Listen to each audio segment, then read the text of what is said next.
Good morning, good afternoon, good evening, everybody, depending on where you are connected, and thanks for being with us today. Today, we are going to talk about unleashing creativity to foster knowledge with the focus on soil atlases and soil museums. Before starting with the technical presentations, I would like to remind you that this webinar was organized as part of the implementation strategy of the Asian Knowledge Hub on sustainable soil and land management in the region that I'm briefly going to present you.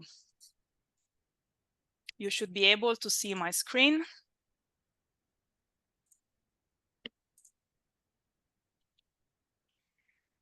So the Asian Knowledge Hub. Oh, what happened? Okay.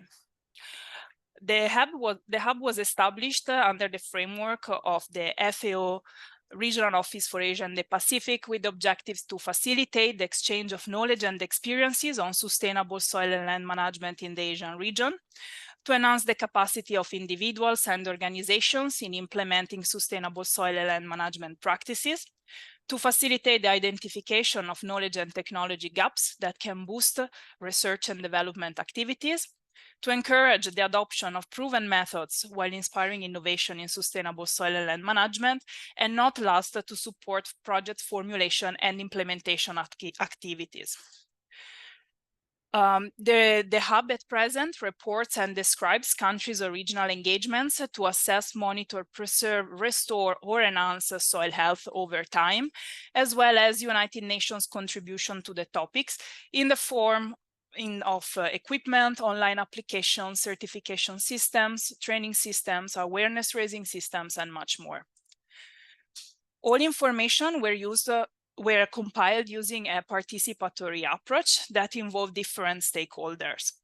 However, the hub is meant to support an even larger range of stakeholders, including farmers, local communities, extension agents, policymakers, project managers, and even the private sector. It's a live tool, so if you feel like you have any tool that is worth sharing with the soil community in the Asian region, but also worldwide, because everybody can access the tool, please feel free to reach out for me, and I will be happy to discuss with you the inclusion of your work in the hub. Information in the hub are organized under 5 categories. The first one is on soil assessment, monitoring, and mapping. The second one is on policy. The third one is on investment. Fourth one is on field activities. And the fifth one is on communication, including awareness raising efforts. This webinar is organized under Scope 5 with the objectives to explore innovative approaches and technologies for presenting soil information to engage diverse audiences. The second objective is to discuss the role of soil museums and soil atlases in promoting environmental awareness and sustainable soil management practices. And ultimately, we would also like to brainstorm on how to address challenges and opportunities in funding, curating, and promoting soil museums and soil atlases. At last, before giving the floor to the speakers of the day, I would like to inform you that FAO, together with the government of Thailand, is organizing an International Soil and Water Forum in Bangkok from 9 to 11 of December. Looking at the soil component of the forum, we would like to encourage any of you that has research work or project work, or even like if you are from the private sector side, if you have any technology and innovations on the topics that you see on screen, to please consider submitting an abstract, apply for a side event, or maybe apply for a booth, as we will have a knowledge and technology fair. What you see on screen are the topics that we will look into looking at land, and for water, I invite you to consult the website. Not last, I would like to inform you that this forum is going to be different from others. We will have 3 heads of states and at least 20 ministers from all around the world. And in this regard, we will have ministerial and stakeholder dialogues. We will focus on solutions, and we really promote multi-stakeholder partnerships. Now I close my advertisement campaign, and I give the floor to the first speaker of the day. No, actually, sorry. I have a nice exercise before we give the floor to Arwin. Because this webinar is meant to be interactive. So I would like to ask you a couple of questions before opening the sessions on the soil atlases. So the first question for you is the following. You should be able to see it on your screen. Why are you attending this webinar? No? Please help us understanding who you are. Are you attending out of curiosity? Are you looking for original ways to promote your work? Maybe your office or country is interested in establishing a soil museum, or maybe in writing a soil atlas, or maybe you are just creative and would like to look for new ideas, or maybe you are an artist and would like to collaborate with soil scientists, or you would like to learn about innovative educational methods, or you're just seeking inspirations for community engagement. What are your objectives out of today's meeting and your participation? This will be very interesting for us to know, for example, also in terms of soil museum and soil atlases, because maybe we can also provide you some support in bringing forward your initiative. Please, Harry, to reply as I'm about to close the poll.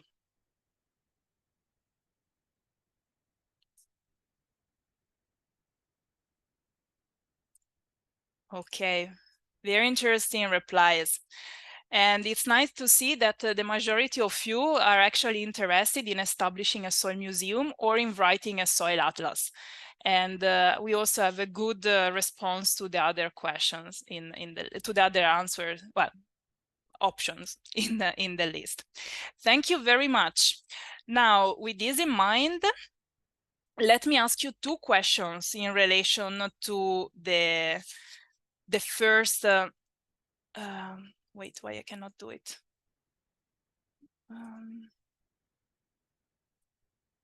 Just give me a second. Stop sharing. Okay.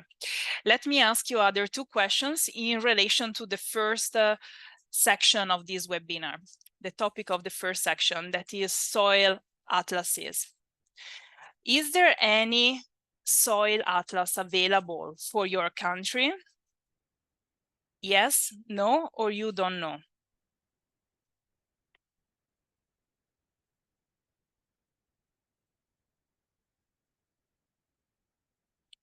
Please hurry to respond, as I will close the poll shortly. Is there any atlas, soil atlas, available for your country?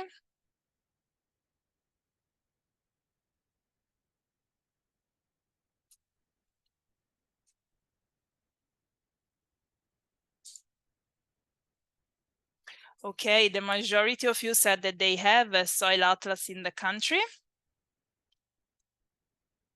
And now let me ask you the last question. That is more related to the utility of soil atlases. What is your opinion on soil atlases? Do you think that they are useless or very useful? So you have 5 options. They can be extremely useful, very useful, somewhat useful, maybe little useful, or not useful at all.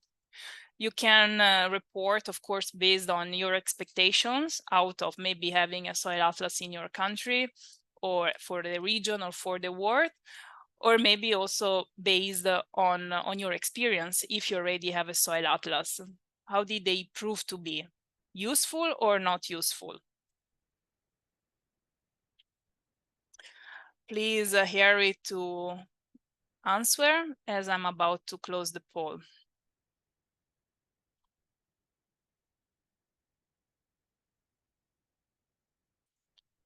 Okay, Arwin, this is for you. They are extremely useful or very useful. And then we had only 2 people say they are somewhat useful, but overall positive answers. Many thanks to all for participating to this quick exercise. And now finally, yes, I have the pleasure to give the floor to the first speaker of the day, that is Mr. Arvid Jones, Deputy Head of the Land Resources and Supply Chain Assessments Unit at the Joint Research Center of the European Commission, who led the writing of a series of soil atlases of the world, and not last, the Soil Atlas of Asia. So, Mr. Jones, thanks for being with us today, and the floor is yours. Thank you very much, Lucrezia, and a pleasure to be here, even though it's getting up a little bit earlier in the morning and to the office than expected, but a great opportunity.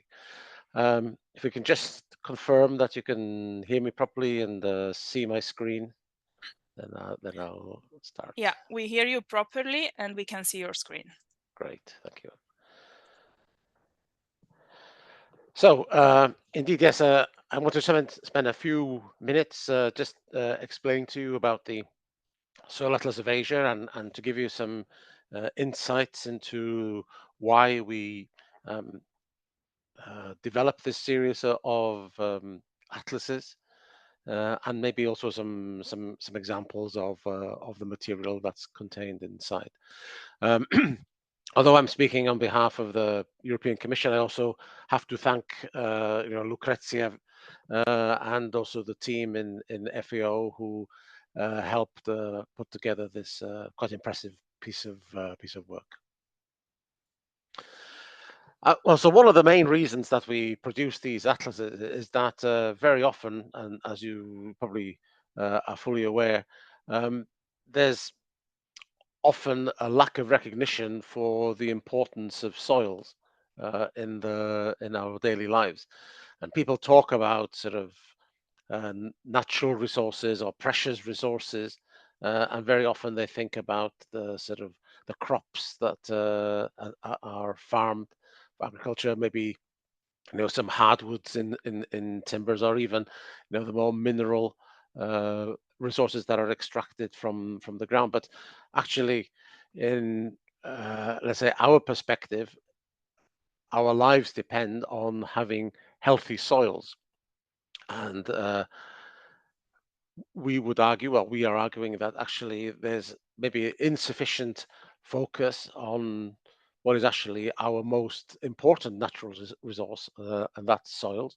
And it's not just in Asia; it's also in the European Union, where I'm working as well, and in other parts of the world. So, hence the idea to try and put together a series that, let's say, puts a spotlight on soils. And one of the main reasons that maybe there's a lack of perception on soils is because increasingly we have a highly urbanized society, and especially in an Asian context where we have some of the world's largest urban conglomerates and mega cities. People living in these sort of environments are completely out of touch with soils. They don't see them. They don't understand how they link to their daily lives. And so we need a way to, maybe that's in an easy, accessible form, can bring soils to them either through um, atlases or through museums and experiences that can be focused around these type of products. So what we need to do really is, let's say, the perception of the European Union is to actually that there's an increasing need to improve soil literacy amongst the society as a whole. So we need to raise awareness of the importance of soils, make it clear why it matters. So for this, we have to have quite extensive outreach programs. And if you think about the effort and the resources that are put in selling all sorts of other consumer products, clothes, cars, mobile phones, etc., the effort that we do to communicate soils is actually very small. And so it's good to have also, like the webinar series that Lucrezia mentioned at the beginning, to have this mechanism to engage with people. I think there's also a need to have more soils in the educational sector at all levels, really. So maybe dealing with from kindergarten, primary school, secondary education, universities, and maybe also in other scientific sectors as well to understand how soils, which is often let's say cross-sectorial in its impact. Um, so we need material and information that can be easily taken up by the educational sector. And then also we need to be able to highlight to different policymakers and decision makers why soil is relevant to them. So we need a hook to be able to make them understand why they have to consider soils and that maybe the need for soil data for their sector as well.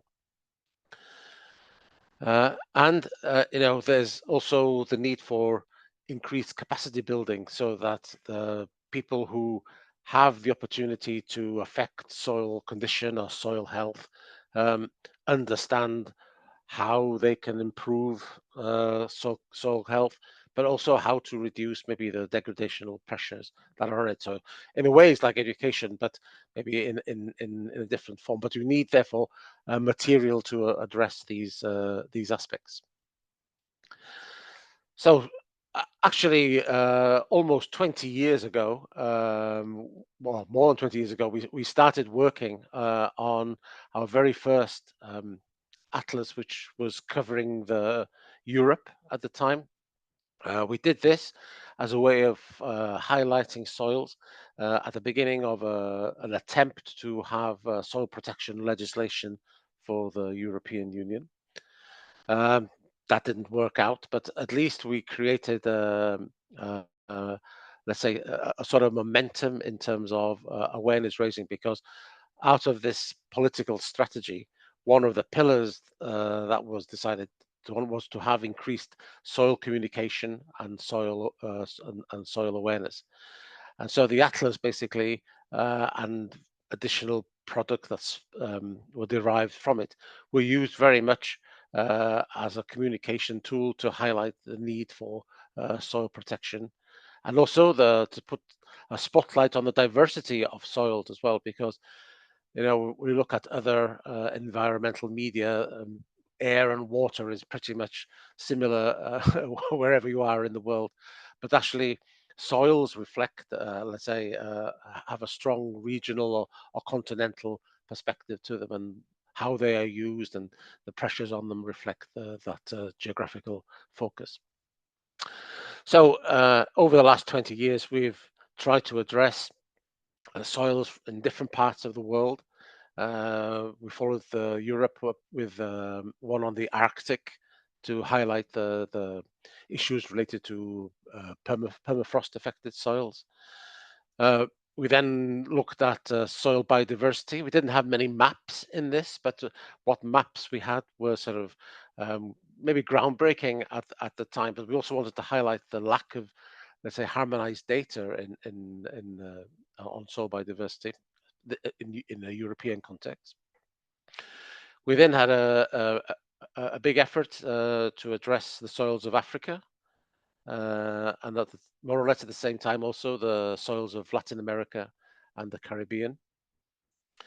And then we had a huge impact with our global soil biodiversity atlas, where millions of copies of the digital version have been downloaded since it was published in 2016. And then more recently, we have the Soil Atlas of Asia, which I'll come and speak a little bit more about in a few minutes. Another thing that you don't see here is that we actually produced language variants for the European Atlas of Soil Biodiversity. The Soil Atlas of Africa is in French as well, and the Global Soil Biodiversity Atlas will soon be available in Chinese. So it's important to be able to communicate the issues we'll be talking about in national languages as well, because many people who are actually involved in the management of soils are not necessarily English speakers, and we just have a. But let's say the key message that I want to give from this is that actually we didn't produce these necessarily for soil scientists. We produced them for people who really weren't engaged that much in soils. And so, let's say, from a scientific point of view, we try to simplify the messages as much as possible. And actually, that's a much harder challenge than writing a scientific article, because having to explain complicated issues like cation exchange capacity in simple terms is actually can be quite challenging. So indeed, we produced and launched last year the Soil Atlas of Asia. It's a really impressive piece of work. It brings together people from the Near East and North African Partnership, the Asian Soil Partnership, and the Eurasian Soil Partnership as well. So it's a broad section of the world's soil science community. This is just a meeting, one of the first meetings we had in the Philippines on the to start the project. Oops, sorry. And the scope was to produce let's say, a high quality reference work on the soils of Asia. But as I said, not necessarily for soil scientists, but soil scientists were encouraged to use it because we want to basically send it out and have it used by the general public and policymakers and other scientific community and the educational sector as well. And one way that one advantage that we have from these atlases is that there's an impressive publication, and it's very easy to engineer a meeting with policymakers to give them a copy, and that's a hook then to uh, um, engage with them and to have a face-to-face meeting with ministers and so on the importance of soils. And the idea is that we highlight how the soils of Asia vary and have a better understanding of the issues that are affecting them. So these are all physical books. They're all A3 in format. We have 192 pages in the atlas, so it's quite a substantial book. You can order a copy from this link here, so you can see it when you look again at the video. We can also share the PowerPoint files. You can download it for free from the FAO and from the JRC website. Last year we had quite a high-level political launch event, and now we're looking also to have some more scientific and targeted launch events across the region as well.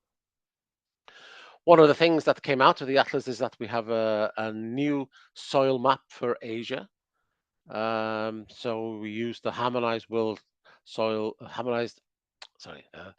world reference base, the WRB, as a correlation mechanism to, let's say, bring together new data sets from the countries across Asia, and where not, we use an updated version of the harmonized world soil database to fill in the gaps.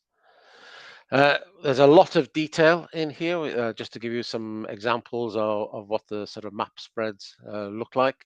There's some descriptive text as well for each of the map spreads that describes the soils that you see there and the issues associated with them.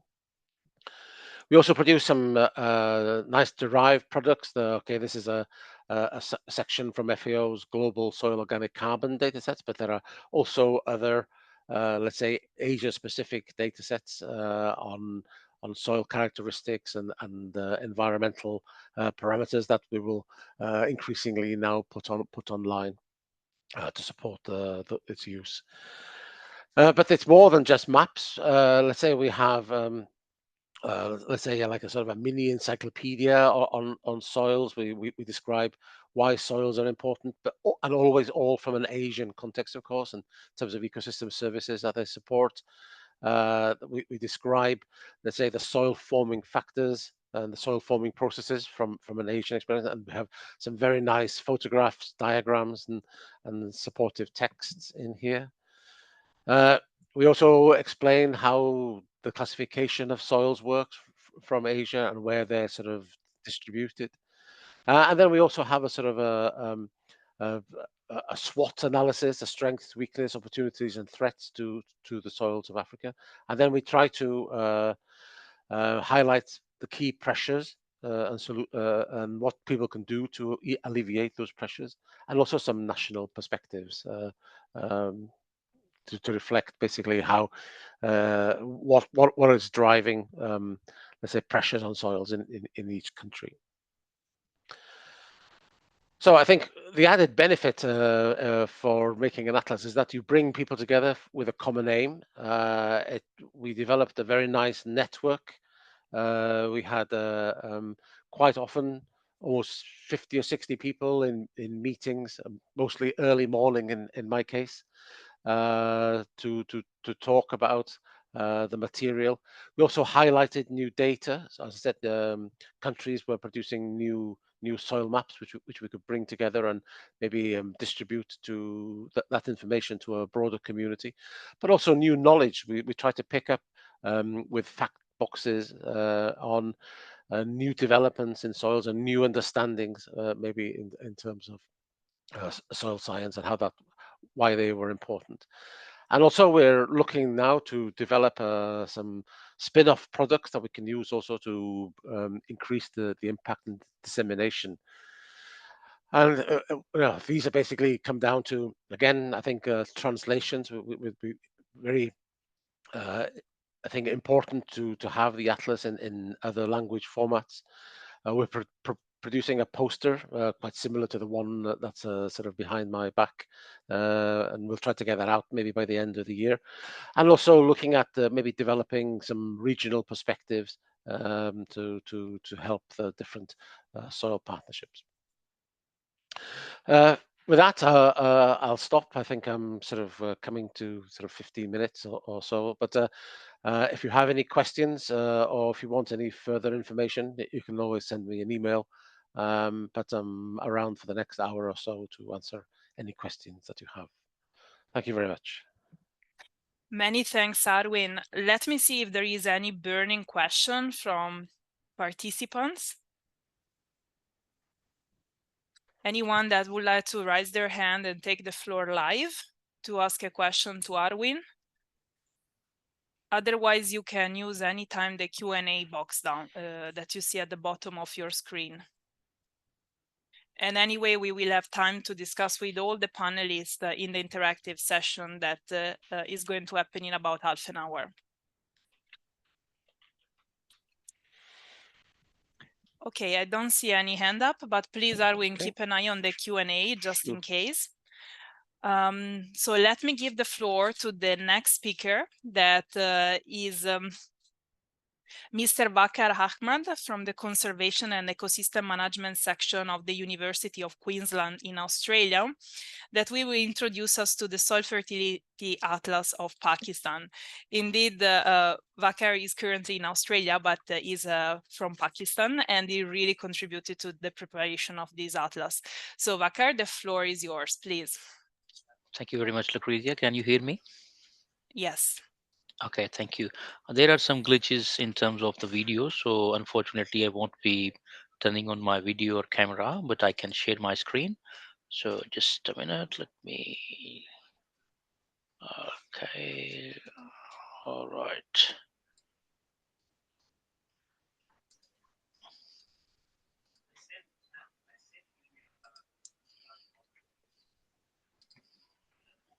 Just a minute.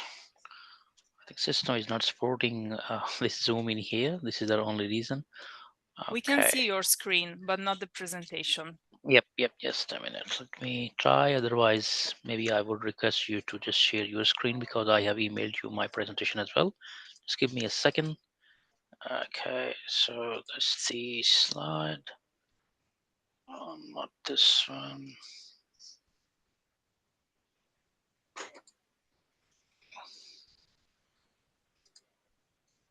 Can you see now? Yes, but not in presentation mode. If you can just No, I will do in presentation mode. Thank you so much. Yep. To you. Alrighty. So thank you so much, Lucrezia and for providing me an opportunity to share the success story on the power of soil atlases. It's a case study from Pakistan. Okay, so uh, basically, I'm a conservation land management and training specialist, and I've been engaged in research, development, and extension activities since 2002. Currently, I'm representing conservation ecosystem management section in primary industries, natural resources at TAFE, New South Wales, Australia. I'm also the regional focal person of Asia and Pacific from Savi. Savi basically is a UK-based digital platform, and I'm working as the adjunct fellow at the University of Queensland, Australia as well. So I've been fellow of Climate for Change, and I've been former focal person of the Asian Soil Partnership. As Lucrezia said, that I've been part of the initiative where in Pakistan we developed 4 atlases. So, and I represented focal person of Pakistan between 2017 to 2023, where in collaboration with everyone, we promoted 5 Ps of the Asian Soil Partnership: P1, P2, P3, P4, and 5. You can see on my screen, uh, all relevant to the promotion of sustainable soil management. Basically, what I did, I've been involved in implementing 2 key projects in Pakistan as a soil NRM expert and lead scientist. So, in these projects, basically the focus was to promote the sustainable agriculture intensification, and these projects were implemented under the umbrella of Food and Agriculture Organization of the United Nations in collaboration with USAID, USDA, Pakistan Agriculture Research Council, and many provincial partners, including the private sector. So basically, these projects were declared as the strategic interventions at the end of FAUN in the country. So under these projects, we developed 4 atlases. You can see on the right hand side for the major 4 provinces of the country, for the Punjab, for Sindh province, for the Khyber Pakhtunkhwa province, and the Balochistan. So these are the main provinces of the country. So we developed these soil fertility atlases. So basically, in these atlases, what were the contents?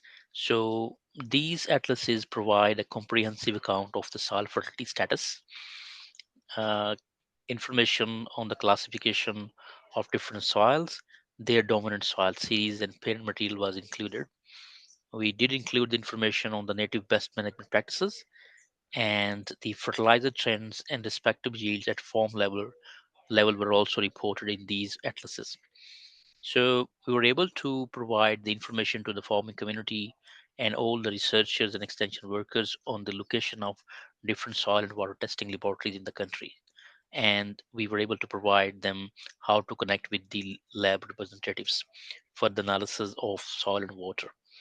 So we did develop key messages for farming community and for policymakers to enhance the sustainable agriculture intensification. So basically, these atlases were developed where we had consultative meetings throughout the country because you can see we did develop 4 atlases, and it is an evidence of public-private partnership as well, where we organized a symposium for soil fertility management. We established different GIS laboratories and updated the reporting system of the National Fertilizer Development Center. We held different commodity specific workshops across the region, and we organized policy dialogues as well. So in all these objective oriented events, basically we collected the information and refined the information to be included in 4 soil fertility atlases. So as far as the components of these atlases are concerned, you can see in here the information was included on the rapid fertilizer use assessment. So which means that at farm gate, what amount of the fertilizer basically was applied to different crops. So we did include the fertilizer use maps for each cropping system. We did include the yield map as well. And we came to know that whether the application rates or fertilizer application was being translated into the yield or not. And the soil maps were also included in this atlas relevant to the specific cropping regions. So in these sections, you would find the information about fertilizer offtake data as well. So this may sound a different terminology, this the fertilizer offtake data, but in the country, basically, there is National Fertilizer Development Center, which provides information on the fertilizer offtake, which is collected across the country based on the buying and selling of the fertilizers. So district profiles were also included in each atlas in here. And the way we conducted the rapid fertilizer use assessment and why we conducted, the reason was that no information was available on the use of fertilizer at farm gate. So we established task forces and conducted the rapid fertilizer use assessment. This is a process which we followed, by the way, in order to conduct the rapid fertilizer use assessment in consultation with all the partners, including the private sector. And once the atlases were developed, basically, so we were able to upload those atlases on different websites of the fertilizer companies, private sector, and government sector, and on their websites. There were some questions, by the way, highlighted in the concept note, or you can say when the email was generated by Lucrezia. So the purpose was that, so why did the country engage in developing the soil atlases? So basically, the purpose was to provide a baseline atlas of current soil fertility practices, because at that time there was no document or no baseline information was available. So that's why we thought of coming up with a baseline atlas of current soil fertility practices, disaggregated by farm size and cropping systems. So it's important to highlight that in Pakistan and in most of the South Asian countries, the land is fragmented. So that's why it was very hard, I would say, to have the information on the soil fertility practices disaggregated by the farm size. So the purpose was to help understand required soil fertility management changes for sustainable agriculture intensification, and to establish a networking platform for all the academician, you can say, researchers, farming community, or the students. As far as the impact of the developing these atlases work is concerned, the ripple effect was so high, by the way. So what happened when we started promoting the slogan of the International Plant Nutrition Institute, which is on the 4R nutrient stewardship, basically, and then when we started developing the atlases, so what happened? The private sector basically allocated some money to establish strengthened soil and water testing laboratories, mostly. And the natural fertilizer companies started commodity specific 4Rs in literature. So before that, there was no, you can say, focus on the 4R nutrient stewardship, which means the application of the right source of the nutrients, right application of the nutrients at the right time, right place, right rate, and right place. So 4Rs basically were not there. But after developing, or during the process of developing these atlases, these slogans were started promoting into the scientific community as well. The academia was sensitized to include special case studies in syllabus, and more focus on soil classification related information was obvious during that time. So there was also a question that, looking back, is there anything that you would have done differently, or any update needed?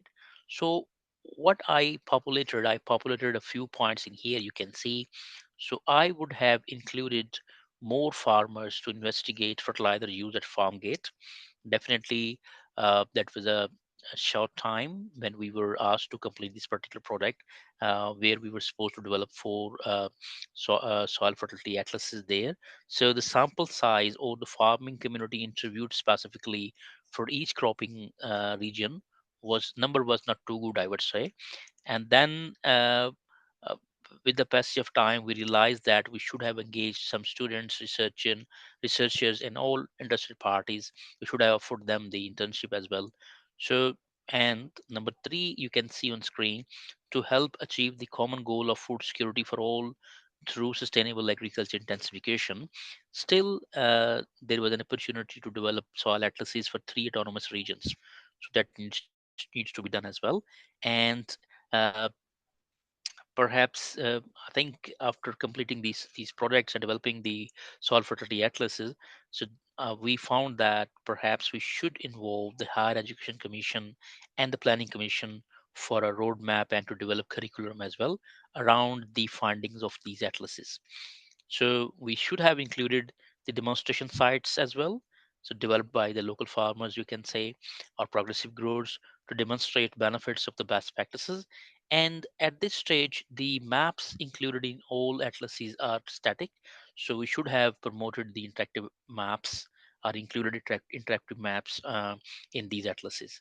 So last thing is updated information on soil classification is required to be added as we did for the soil atlas Asia. And of course, there has to be a one national soil atlas for the country as well, because at this stage you can find only 4 atlases developed. Now, just a couple of slides before I give floor to other speaker. The constraints and impediments, because this was also one of the questions that we need to discuss in here as well. So the availability of relevant data and information sharing was not common in the country. So that was the biggest barrier, I would say, one of the constraints there. However, the data was direly needed at that time. For example, information on the fertilizer used at farm gate was not available, but the information on the fertilizer offtake based on the selling and purchasing of the fertilizer was available through National Fertilizer Development Center. That was one of the issues. The second was that the soil fertility status of different districts across the country was not available, although the provincial governments were there and they had some information, but they were reluctant to share the information with us. And third important thing was that this is also relevant to the uh, not no interest in sharing the information. The soil survey department was there, but they declared sharing the information on classification material dominant soil series related to the soil classification as the classified information, and they were really reluctant to provide or share this information with us. So what did we do? So we engaged private sector and mostly the national fertilizer companies like Fuji Fertilizer Company Limited, Agro Fertilizers, Fatma Fertilizers. So all these fertilizer companies were engaged in that process, and then we conducted the so from these fertilizer companies, basically one of the fertilizer companies, Fuji Fertilizer Company Limited. So we asked them to share the information from their database, whatever they were having with them, because what they do, the farming community or farmers contact them and they request them to collect the soil samples from their piece of land and provide them the report recommendations for the rehabilitation of their land. So we requested them, engaged them, and they were happy to share the information with us on the soil fertility status of different soils. And then we conducted the rapid fertilizer use assessment in consultation, in collaboration with the provincial agriculture extension departments. So these departments, the extension departments in particular, they are deep rooted there. They have strong connection with the farming community. So in coordination with them, we're able to conduct the rapid fertilizer use assessment across the 4 provinces of the country.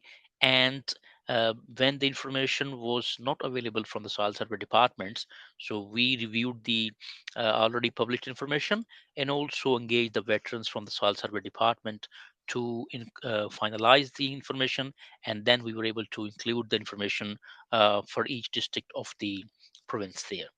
So how are you promoting the use of Atlas? Basically, what we did, we made these atlases available on the websites of the government and private institutions. And so we send the printed copies, hard copies of the atlases to the different libraries across the country, and we displayed these very important resources at different events. And we invited experts from other regions and countries to review and provide inputs as well. The copies were the posted to them, and we got the recognition from all the different stakeholders, even from overseas.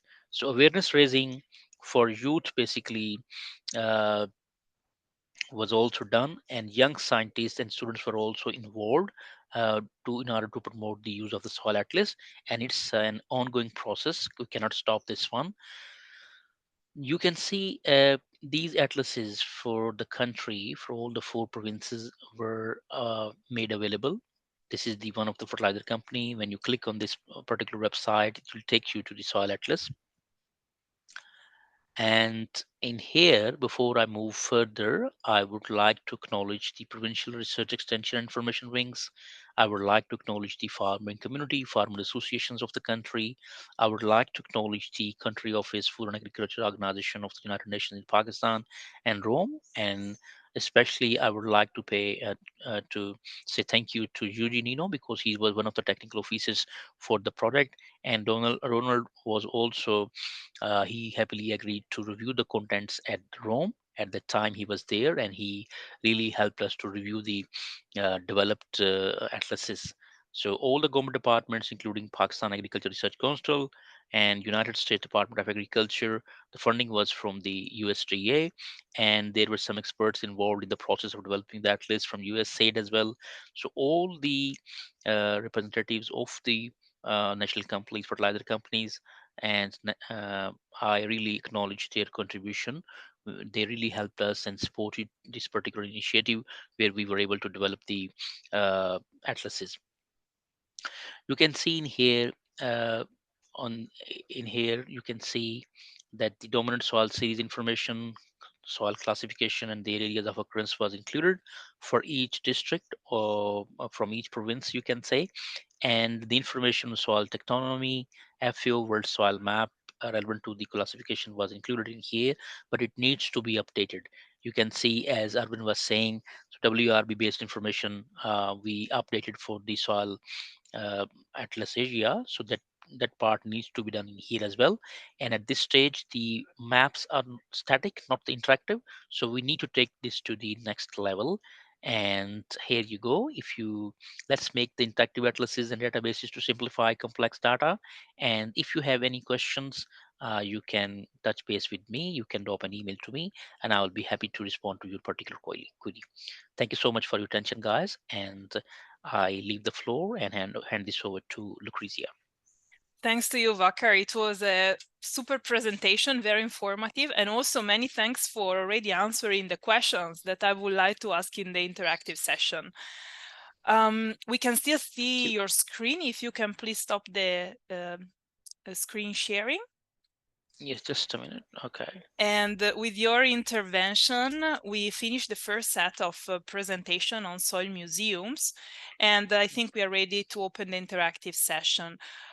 Before doing so, I would like to ask once again participants if they have any question that they would like to ask in relation to your presentation. Sure. And if they do so, if they do any question, they can either write them in the Q&A or by raising their hand. I see that we already have 2 questions in the Q&A. One, I think it's more for the next session on the soil museums, and another one, it actually relates to soil atlases, and it's for Arwin. But maybe we can address this while I ask the question, the prepared question for the interactive session. So for the interactive session, let me invite Arwin, but also colleagues from Bhutan to please take the floor. And Bhutan didn't present yet, but they actually also prepared a soil atlas, and I know they prepare some slides to support their intervention. So colleagues in Bhutan, please feel free to share your screen anytime as I will go through the question. So as I said, Vakar anticipated actually all the questions that I will be asking to Arwin and colleagues in Bhutan. Let me start with the first one. Why did your office or country engage in the writing of a soil atlas?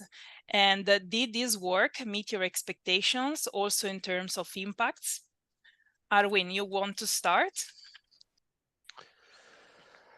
Yes. So as I said, the reason for writing the atlases was simply to to have a greater exposure of people to soil. And indeed, in terms of impact, yes, I think we've had quite a significant impact with this. That I see that other departments in our organization are also producing atlases using our template. And as I said, the Soil Biodiversity Atlas was has been downloaded. I don't know, tens of millions of times from from our website. And I think there's an interest because now we're being asked to develop additional atlases, for example, in terms of the Mediterranean, which probably will be our next atlas. And we've also been asked to revamp the original soil atlas of Europe because in the past 20 years, our knowledge has increased significantly compared to what we knew then. So, yes, I think there's a need to have such material to continue the communication of soils to people. Thank you, Arwin. Let's ask the same question to colleagues in Bhutan, but let me tell you who they are first, because they didn't have the chance to be introduced. So today from Bhutan, we have the pleasure to have Mr. Chetan Dorji, DI's Chief Soil Surveyor and Land Evaluation Officer, and Mr. Tinley Dorji, Soil Surveyor and Land Evaluation Supervisor from the National Soil Service Center of Bhutan. So the floor is yours for answering the first question. And then I also saw that Stefan had his hand up. So later I will give you the floor, Stefan. Thanks. Well, the very objective of producing a soil atlas is mainly to generate the soil information, up-to-date soil information, to make informed decisions. One is that, and the other one is we are the part of Global Soil Partnership as well as the Asian Soil Partnership. So we have to again meet the obligations of that, and also to our initiative is to provide contribute to the global knowledge hub on soils of Bhutan. And then yes, it really make an impact. Once when we have actually generated soil atlas, actually we have also uploaded on our website, and then we have noticed that around we have launched this soil atlas on 27th of March by our honorable minister for the Ministry of Agriculture, and then we have browsed and then noticed that there were around 25,000 views. And there was also a demand of the data, most of them coming out from different stakeholders asking for the data, the soil data. And our soil atlas also includes data on the soil fertility as well. The nutrients, the basic one for all the countries. And the impact is also a long term. We'll have to again see, how it will be taken into the policies, and then how the productions can be increased, using the information from us. And then the other questions was that looking back, is there anything that you'd have done differently? But for this, we started quite late. The start was a little bit different. We started soil surveying in Bhutan in 1996. So here, the objective was to train the national capacity, to build up the national capacity of the national surveyors. So therefore, we have been doing soil survey of the small areas, rather than doing the small scale, covering a larger areas. That would have actually contributed for that. For the soil atlas of Asia's, we could not contribute much. It was just the harmonized soil data. But for the one which we have produced now, which we have launched on 27 September, it was entirely based on our own data. We used around 1,882 sampling points. So that's it. And then another question: what was the most difficult part of writing the soil atlas? Can I continue with that, or because yeah, Chetan, I was about to stop you. We are going question by okay. question, but thanks for already answering the second one in the list. Let me give quickly the floor to Stefan, because he had his hand up before. Yeah, I just had a question to Arwin. First of all, congratulations also on the Atlas of Asia, and I think they're wonderful products. People appreciate them. I've seen it also in our soil museum. We have them on the table, and people often use that and explore the atlases. My question to you is, do you have an idea, because there's a broad audience that uses the atlases, do you have an idea of the major uses of the atlases in terms of policymakers, schools, or so do you have an idea of that? Yes, I think mostly they're used by the education sector. That's my take. Indeed, we use them to, let's say, facilitate engagement with policymakers, but maybe that's just a one-off event that then hopefully leads to changes in policies. And I think in the EU, we've been quite successful at broadening the, let's say, the perception of soil in policymakers. But I think from, let's say, the comments that we often get for use of material, it's mostly linked to educational sectors, also at university level. So that's interesting to see as well.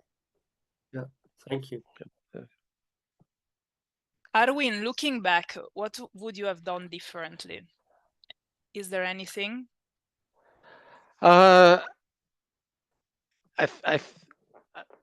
So one of the challenges, and I tried to answer the question in the Q&A section as well. One of the challenges we had was in terms of harmonizing, let's say, the borders between countries, because very often countries carry out soil surveys from different perspectives or using different approaches.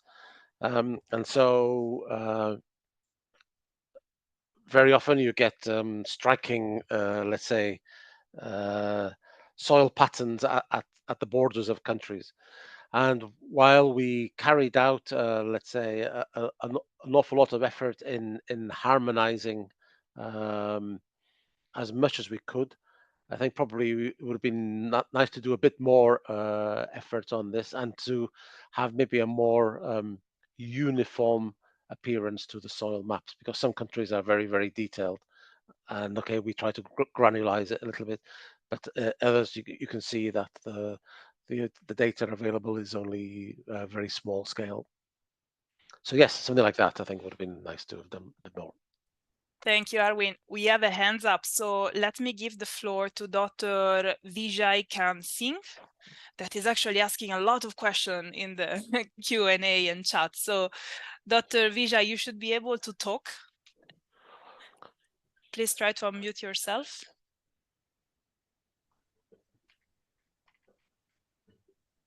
Hello. Yes, we can hear you. Okay, thank you very much.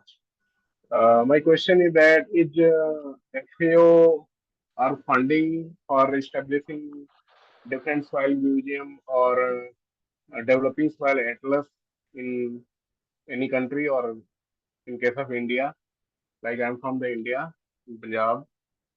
So if we wanted to establish well developed, we have also soil museum, but if we want to renovate or if we want to add some more things in our soil museum, so can FAO will provide funding for that? Is it possible? That's a question for me. Yes. My suggestion is that you send an email to your FAO country office, so to FAO India. You can also put me in copy if you like, and we can explore opportunities. Okay. Thank you very much. Thank you. Let me go to the next question before we move to the next agenda item. So actually we have two questions, but I think that you partially replied them already. So maybe I ask them the two in once, and then you take the floor and answer combined. What was the most difficult part or step of writing the atlas, and how did you solve the problem? And then how are you promoting the use of the atlas globally, regionally, or in your country? So Arwin, if you want to start, you already mentioned border harmonization, but yes. Maybe.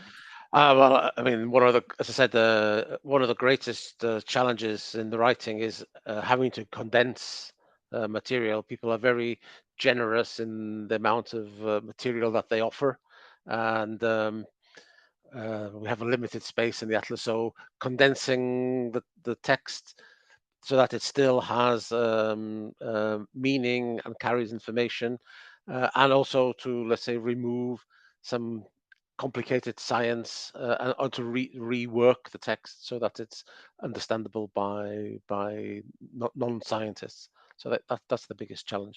And indeed, we are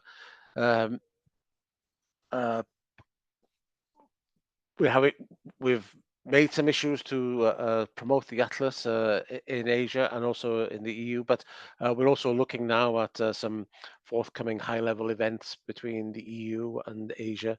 And also we'd like to look at, as I said, some more localized launch events, maybe through webinars like this in the foreseeable future. Thank you very much, Chetan and Tinley. Over to you. Yeah.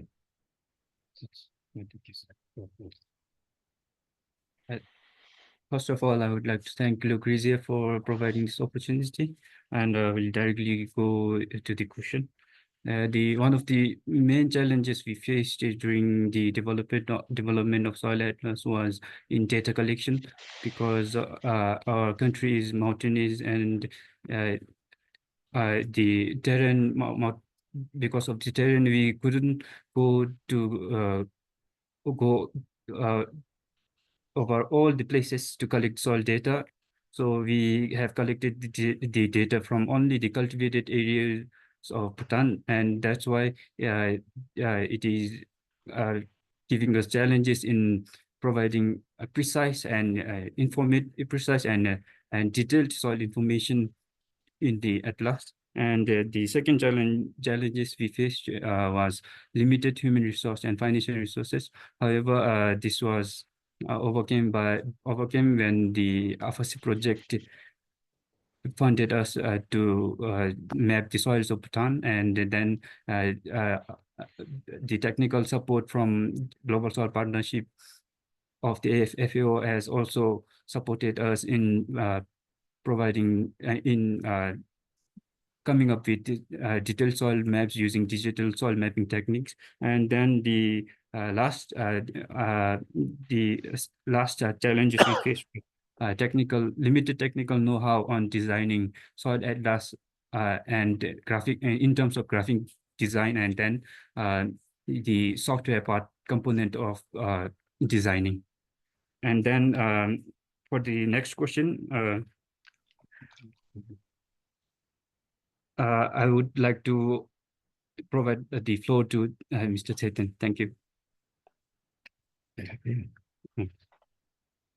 Okay, again, I mean, for the mapping part, as Tinley indicated, I mean, we had a difficult time because we did not have technical know-how on that. But however, having said that, the expertise from FAO came into our rescue, I mean, especially for modeling the soil map, and then we could produce it well on time, I mean, the deadline actually. And the final question is, how are you promoting the use of the Atlas? One is through the official launching of our products.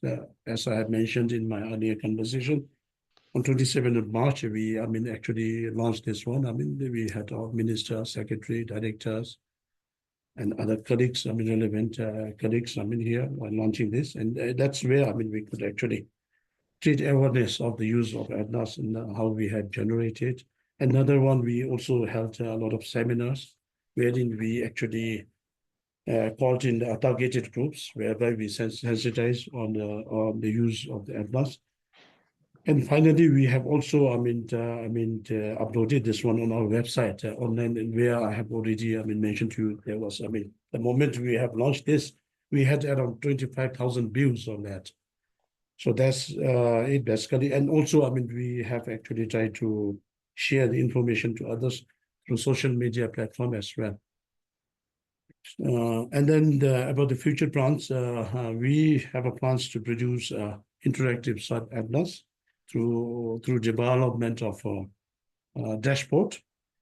And then also we have a plan to integrate this soil atlas or the soil science in the school curriculum, whereby, the students are already built up in the foundation of soils when in the early age itself. So those are some of the measures we are thinking about. So that's it. Basically, I give back the floor to Lucrezia again. It's perfect. Thank you so much. And again, congratulations of your work. I don't see Thank any you. more question coming in. There are some questions actually in the Q&A, but most were already answered. I'm kindly asking Arwin, Sheten, Tinley, and Vakar to please have a final look at the Q&A and answer eventual questions as they come through. And with this, I would like to close the first part of the webinar on the soil atlases. Again, congratulations to everybody for your work. Congratulations to Bhutan, to Pakistan, and of course to the European Commission. It was an amazing work that you presented. Arwin, I know that you cannot stay with us for long, so many thanks for attending the webinar, and we hope to have you as guest very soon again. Thank you. Thank you very much, Lucrezia. Now, as we get into the discussion on soil museums, and we are already 1 hour into the webinar, maybe let's take an artistic break. So I will share my screen again and show you a very short video that might help you understanding how art and creativity can help communicating even difficult topics.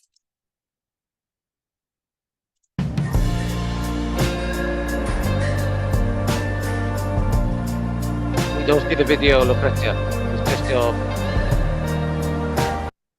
It's just your screensaver, your screen background. There's no video. Oh, really? Playing. Yeah. Let me try again. Can you see it now? Yes. Yes, yes, yes.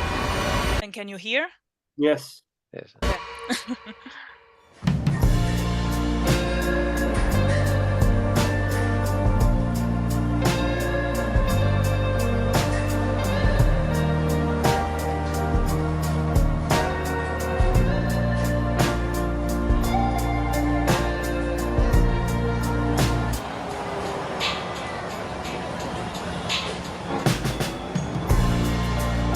Strange things are happening. Why is no one saying this? Ooh. Once it was just a dream. Now it's a certain calamity.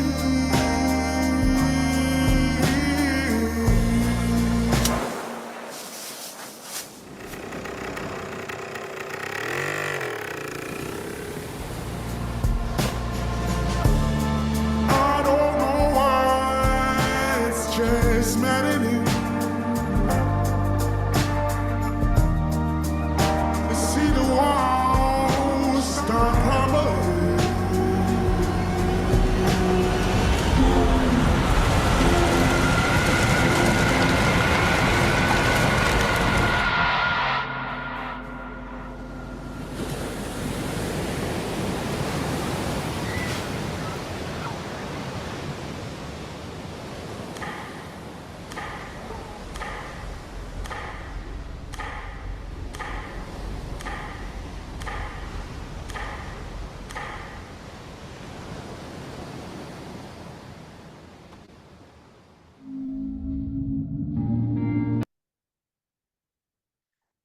So this was just a short video on actually a hot topic that is plastic and microplastic, and was just to introduce, as I said, the next topic, that is the soil museum. So we have to get creative to communicate soil science to the broader audience. As done for the soil atlases, I have just a few questions for our participants to break the ice. So the first question is the following. You should see it on your screen now. Do you think that science can be taught through art or other creative methods? Yes, but not to everybody. No. Maybe it depends on the scientific concept, or you don't have an opinion on that. Can science be taught through art or other creative methods?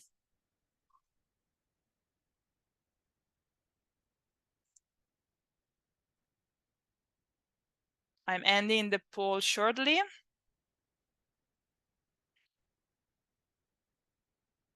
Please hurry to express your opinion. Okay, the majority of you said yes, we can teach science through creative methods. Other thing that it depends on scientific concepts, but also maybe we can do it, but not to everybody. Thank you. Oh, sorry, I forgot to share the results.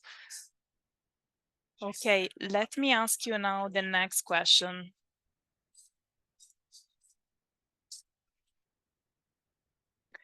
Is there any soil museum in your country? Yes, no, or you don't know?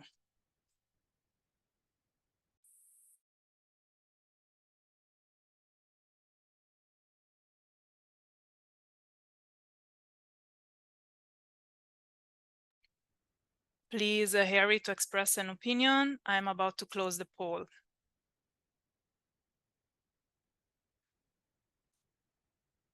Okay, it's interesting because the same amount of people said yes and no. So part of the country have it and part do not have a soil museum. Last question. Ready? Here it comes. What would motivate you to visit a soil museum in your country? Maybe you would visit it out of curiosity because it relates to your field of work. Maybe you think it's an opportunity to explore interactive exhibits and hands-on activities. Or maybe there is a presence of activities for school kids and families. So it's something you can do with your family and your kids. Or maybe because of participation in educational programs or workshops offered at the museums. Maybe you go there just because they have a strong advertisement campaign. There is the availability of guided tours, or it has convenient opening hours and a convenient location. Or maybe you would go just following a recommendation from friends, family, or educators. You can also say other and maybe tell you what would trigger you to visit a soil museum.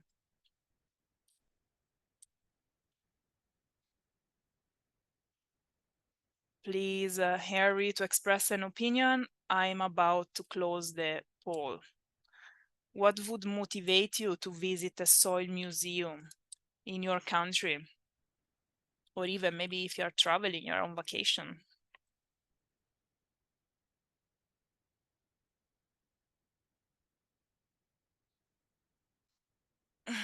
Okay, here there are the answers. The majority said that they would visit it because it relates to their work.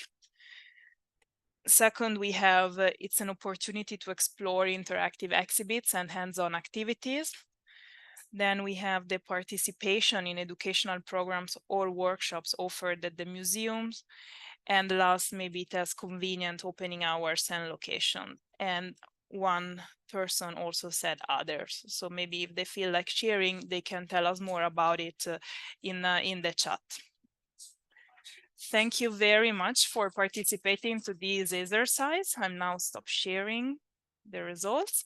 And I would like to give the floor to the first speakers of this section, that is Mr. Stefan Mantel, Senior Soil Scientist and Head of the World Soil Museum and Curator Physical Collections in the Netherlands, that will tell us about the World Soil Museum and the Global Soil Museum Network. So Stefan, the floor is yours. Thanks. Thank you, Lucrezia, and thank you for inviting me to participate in this workshop. I will share my screen. Maybe I will first show a short video about the World Soil Museum. Let me see. Oops.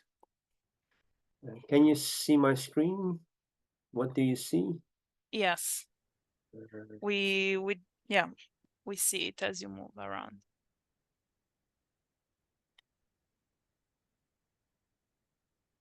Do you see the video? Yeah, but we cannot hear it. So Okay. If you can restart sharing the screen, putting share sound when you share it, Okay. like when you give the control to share. Again, just a moment, please. Sorry for this. Okay, so I'll share screen, and then there should be an option. You say share. Share sound. It comes like either on the bottom left or in the right side. Otherwise, if you like, I can share the video for you. Yeah, just says But still no sound. no sound. Okay. No sound. Okay, then in that case, I think I should stop share. Okay, I can also share the link in the chat, or I you- have the video if you want. okay. I can. Yeah, please.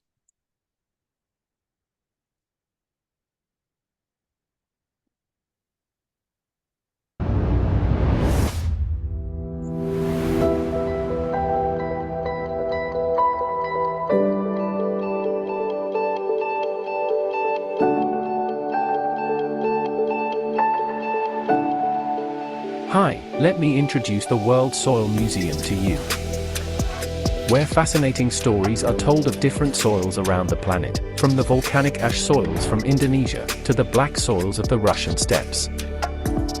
In the museum you can see soil profiles that were sampled up to a depth of 150 centimeters and are treated for preservation.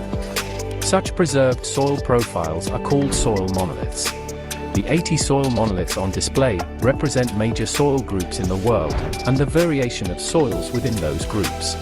Soils are presented according to their dominant soil forming factor and in special themes such as land management and soil color. Soils are among the most biodiverse ecosystems on the planet, and they are extremely diverse. This museum is for anyone that wants to learn about soils and their vital role in the Earth's ecosystem. You can request a guided tour of the World Soil Museum and be introduced to the soils of the world and the world of soils. Our tour guides are specially trained for this work by the World Soil Museum. The tours can be conducted in English or Dutch. We look forward to welcoming you as one of the visitors of the World Soil Museum.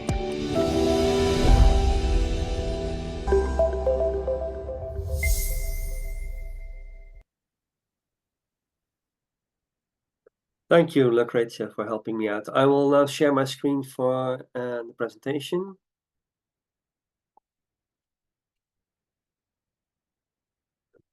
One, please. So you see my screen, my presentation now, I'm assuming. Yes, we can see. We're in presentation modes. Not yet. Yeah. Oh. Yes, now yes. Okay. Yes. So you've seen a video of the World Soil Museum. This is the outside of the World Soil Museum, which represents soil profile with the layering. The basis of our museum is a collection of soils from all around the world. We have about almost 1,000 soil profiles from 80 countries. And we teach about soils and educate about soils in the World Soil Museum. And I'd like to take you along and tell you a bit about our approaches and how we reach people on the topic of soils. The collection was built up over time since 1966. That was always done in collaboration with local partners, so partners in the countries where we would like to sample soils from.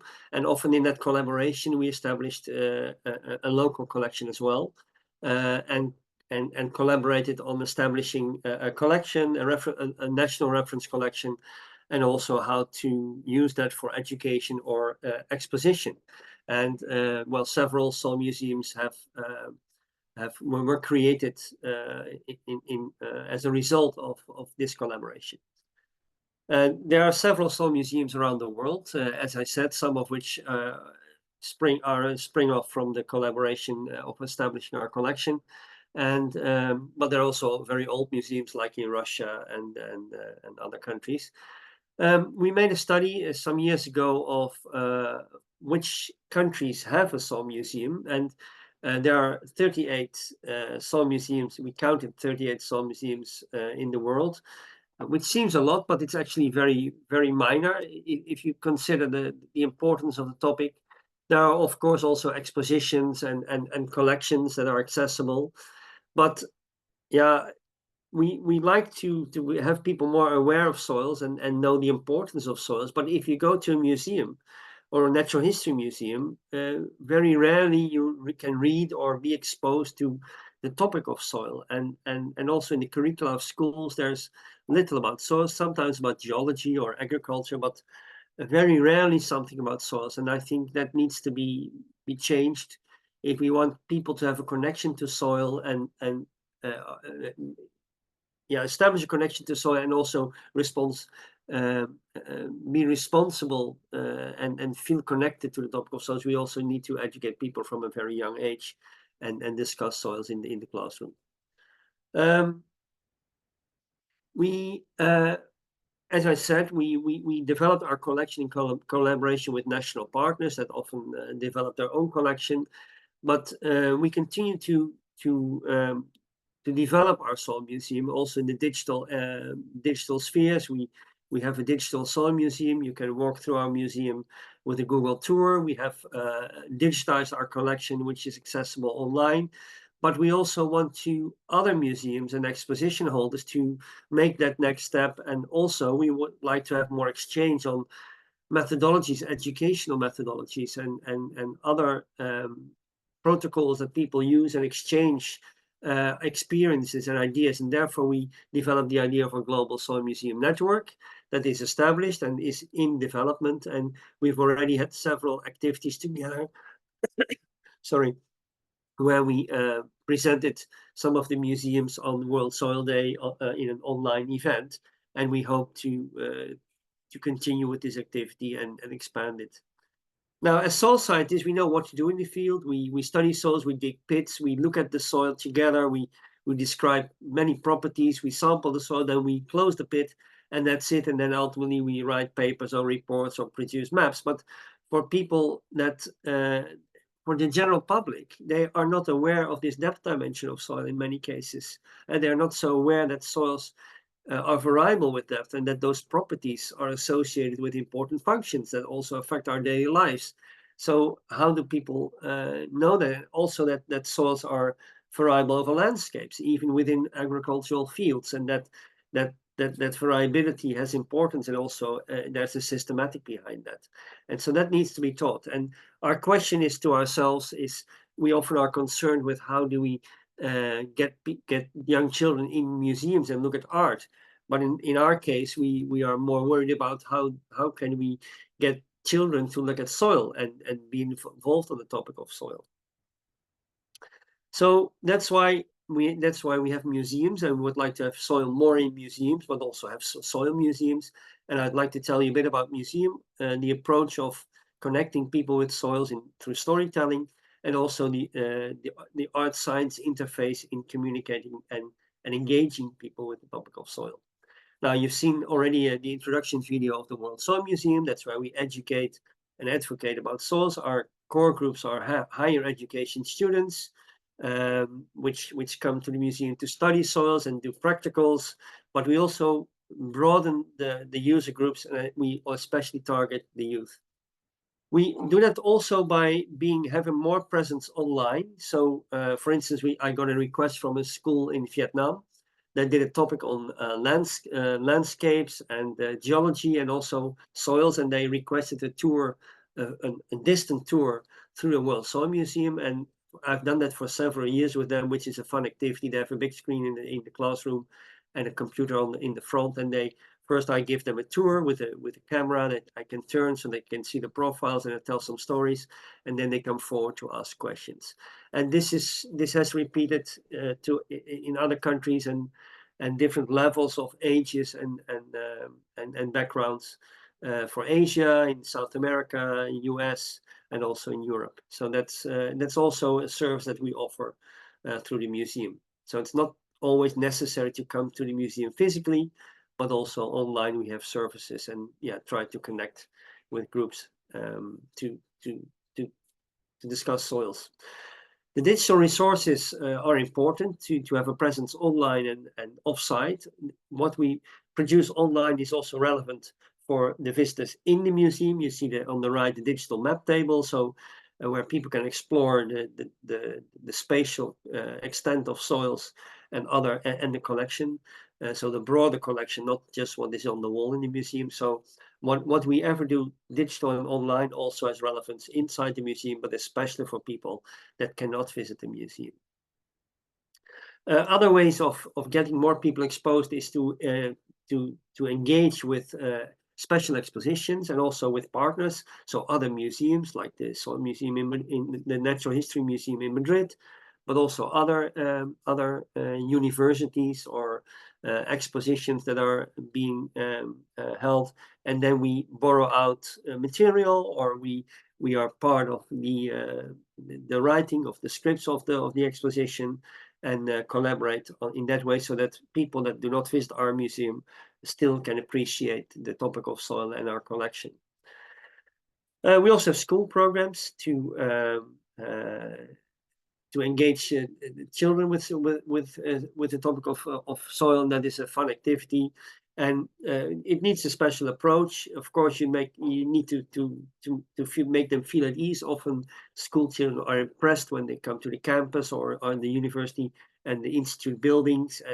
But when you make them feel at ease, you make a connection, talking directly to them, and also asking questions, and stimulate imagination, and also let them explore and experiment, and not just listening to someone, but have a direct interaction, but also let them feel and experiment with the topic, and especially use the senses. That's also important to get engagement. So that means, for instance, with pre-university in Wageningen, we have programs where school children come to the museum, and then we have a program for them inside and outside the museum, where they do assignments and also explore the topic of soil. And yeah, that's always a very fulfilling activity.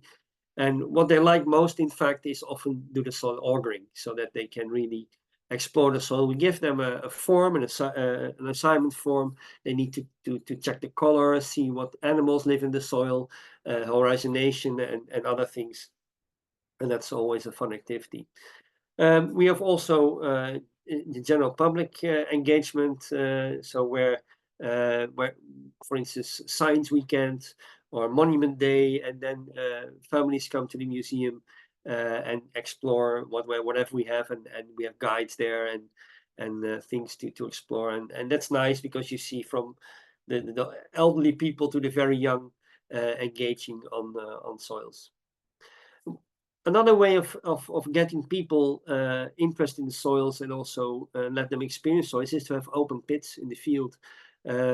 We have made one on an experimental station in the central part of the Netherlands, where there's a visitor center, where we also have display a monolith, but also keep the soil bed open with information there. So visitor groups often visiting the farm for interest of the farm management, but they can see the soil in the field when they visit. I really see the museum as a place for dialogue. It's not just guides telling stories. Of course, that's an important part, but visitors also bring their own experience and questions, and that always enriches the story, because a question needs an answer. So if a person asks a question, we will try to find an answer on that, but also they bring their own experience, and every time the story is adapted or enriched by that. So the museum is a place for dialogue, and also we stimulate that with activities, with special activities involving specialist artists, where the public can engage also with on the topic.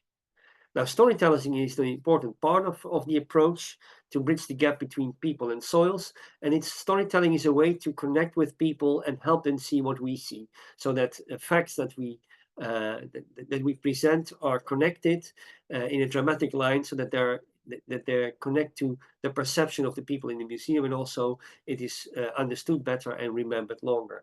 And our main goal is that some of the stories told in the museum are then retold on the dinner table, when the people that visit the museum tell it to their peers or their family members. Yeah, that is something that we'd like to achieve.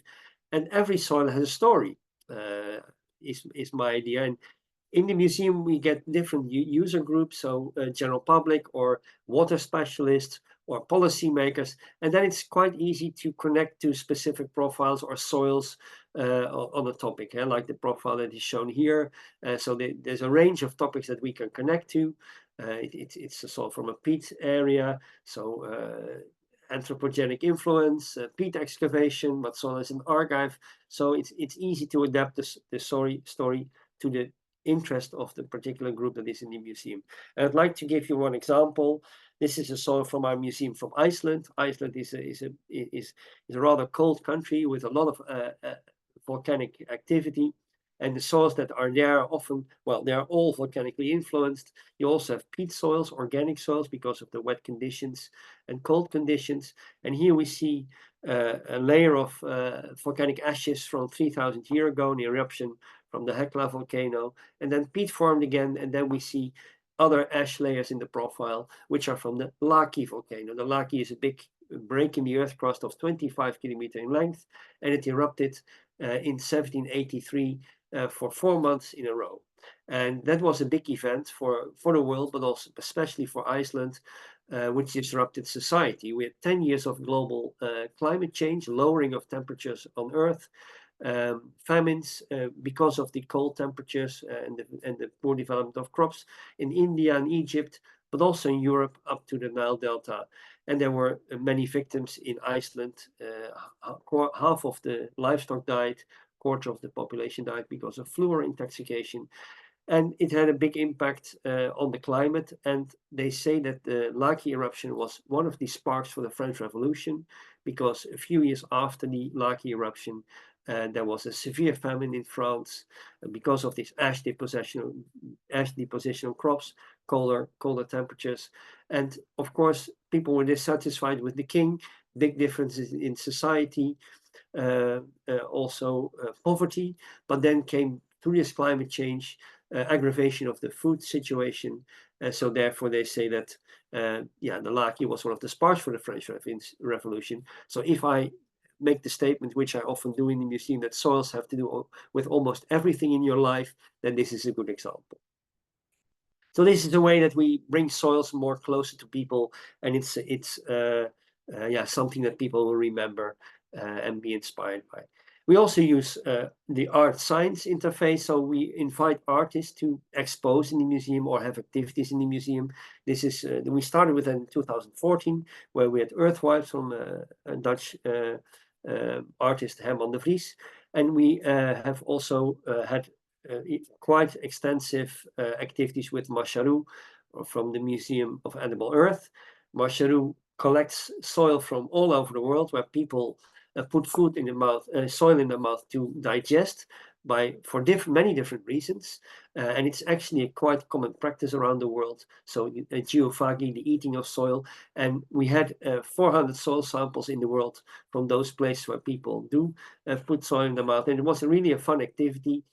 People came with curiosity to the museum, even trying to eat soil from different places. And there was always a lot of laughter and positive attitude. And ultimately, we were engaging with soil. And it was a lot of media coverage, TV, radio, newspaper. So it is a very interesting way to engage with soil, not just for communication. There's also philosophical questions. We eat plants that feed from the soil, but the question then is a bit teasingly also, can we cut the food chain short and eat directly from the source where plants source from? So it is an interesting experience, and we've got a lot from it. Our second artist in residence that we had in the museum was Kate Foster. She engages with public on marshlands, wet soils, especially peatlands. And we had scientific lectures, but also public engagement in the museum, where people created materials on the topic of peatlands. We are involved in a project called CurioSoil that is co-funded by European Union with many partners to try to get to improve soil literacy and engage general public and schools with soils, and to get soil more in the curricula of schools. And our role in that project is to co-develop a soil curiosity kit for schools, and develop digital tools for curiosity-driven exploration of soils and their environment. And also we will organize artathons and hackathons for co-creation of materials for the Curiosity Kit. So in summary, people are easily connected to soils given the right approach, and these may include, amongst other, storytelling. I think that's very important, and the use of an optimistic narrative. And we can talk about what goes wrong with soils, and there's a lot of things that go wrong with soils, but I think it's important to give people also an optimistic view on soils. To create curiosity and stimulate imagination, have a multi-sensorial exposure to soil, stimulate dialogue, and stimulate the art-science interface. And of course, always stay curious for soils. And I'd like to end my presentation here. There's a lot more to tell, but we need to also be considerate of time, so I'll stop sharing here. Thank you so much, Stefan. It was a fantastic presentation, and there are already 2 questions for you in the Q&A. One is on how to create soil monolith, and another one is about maybe creating a soil museum for Nepal. So I let you answer them in the Q&A, as I have to give the floor to the next speaker because of time concerns, but there will be time to discuss later in the interactive session. Thank you so much. Now, let's go to the soil museums that there are in the region. And the first speaker of today is from Thailand. So I would like to give the floor to Mr. Kritsopon Duangkamol from the Soil Survey and Soil Resources Research Division at the Land Development Department of Thailand. A pioneering country on soil museum in the region, indeed. So, Kun Kritsopon, the floor is yours. Thanks. Good afternoon from Thailand, everyone. Thank you so much, UKCL, for providing me to share this topic today. So first of all, please share my video, please. Can you?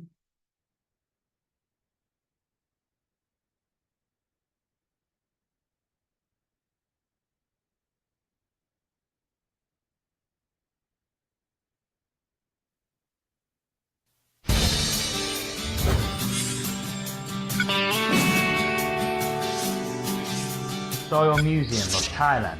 Okay, shall we see your Soil wallpaper? Museum of Thailand is a museum that houses a database. Sorry, what do you see? Only your wallpaper with the flamingo. Oof, why is that? Yeah. Can you see it now? Yes. Okay, I see. Thank you. Okay, sorry, I don't know why it's happening. Let me send it back.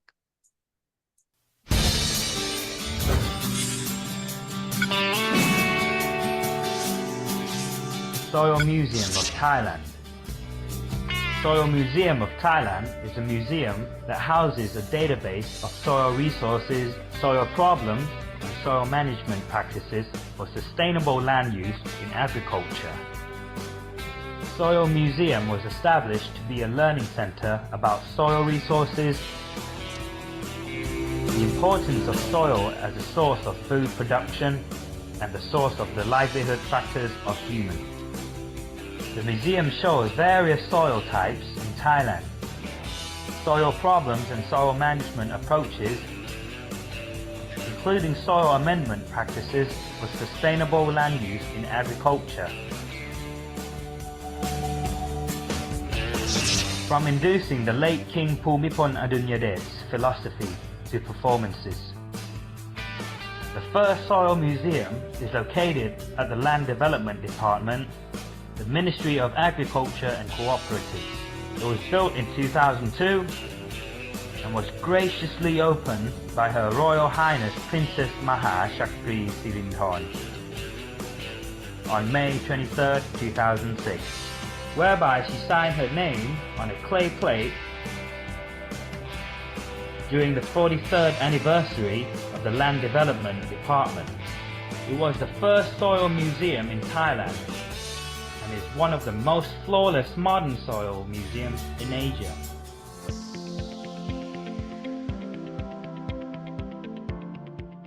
Our soil museum opens up a world of knowledge and soil resource conservation through engaging learning experiences.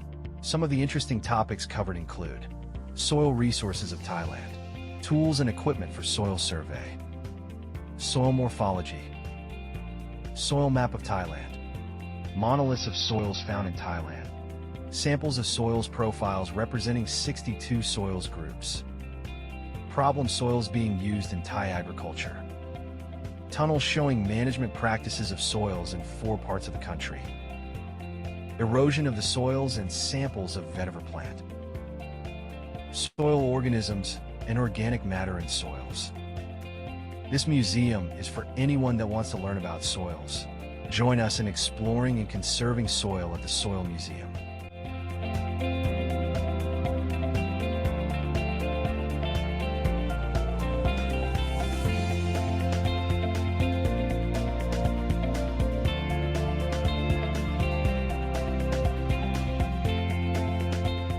Saving our soils by all earthly ways possible for our future generation.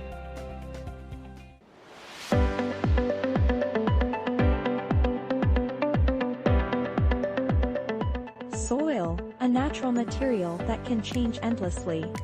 The importance of earth art can be described as follows. Connection with nature. Earth art emphasizes the relationship between humans and nature, allowing people to experience the beauty, tranquility, and balance found in the natural world. Creating art from soil or other natural materials helps us learn the importance of conservation and sustainable use of natural resources. Participatory creative process. Earth art often involves collaboration between artists and communities, fostering shared learning, idea exchange, and building positive relationships within society.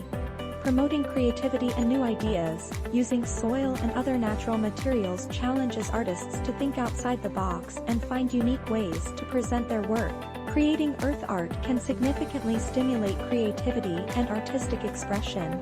Using natural soil as a material in earth art is highly significant because soil symbolizes fertility and a deep connection to the earth. Creating art from soil allows us to feel the energy that comes from nature and reflects the changes in the environment and the passage of time. Therefore, using soil in art raises awareness about the relationship between humans and nature and encourages sustainable conservation and care for the natural world.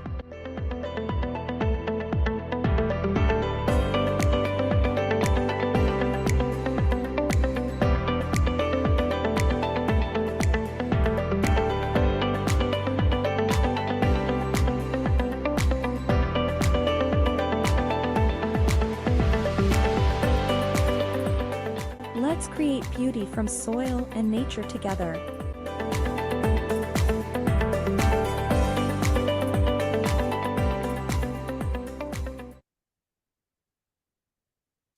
Thank you very much, Lucia, for sharing me, and hope everyone love it. So, next.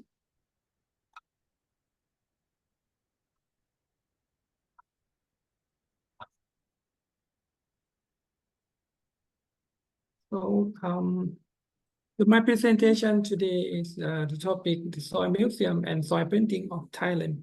So, I prepared a lot of pictures today, but I have 5 minutes. Please let me go quickly. So, let me start my presentation with this picture. So, this is the highlight ones of the soil story. I think understanding and raising awareness about soil is very important to the public.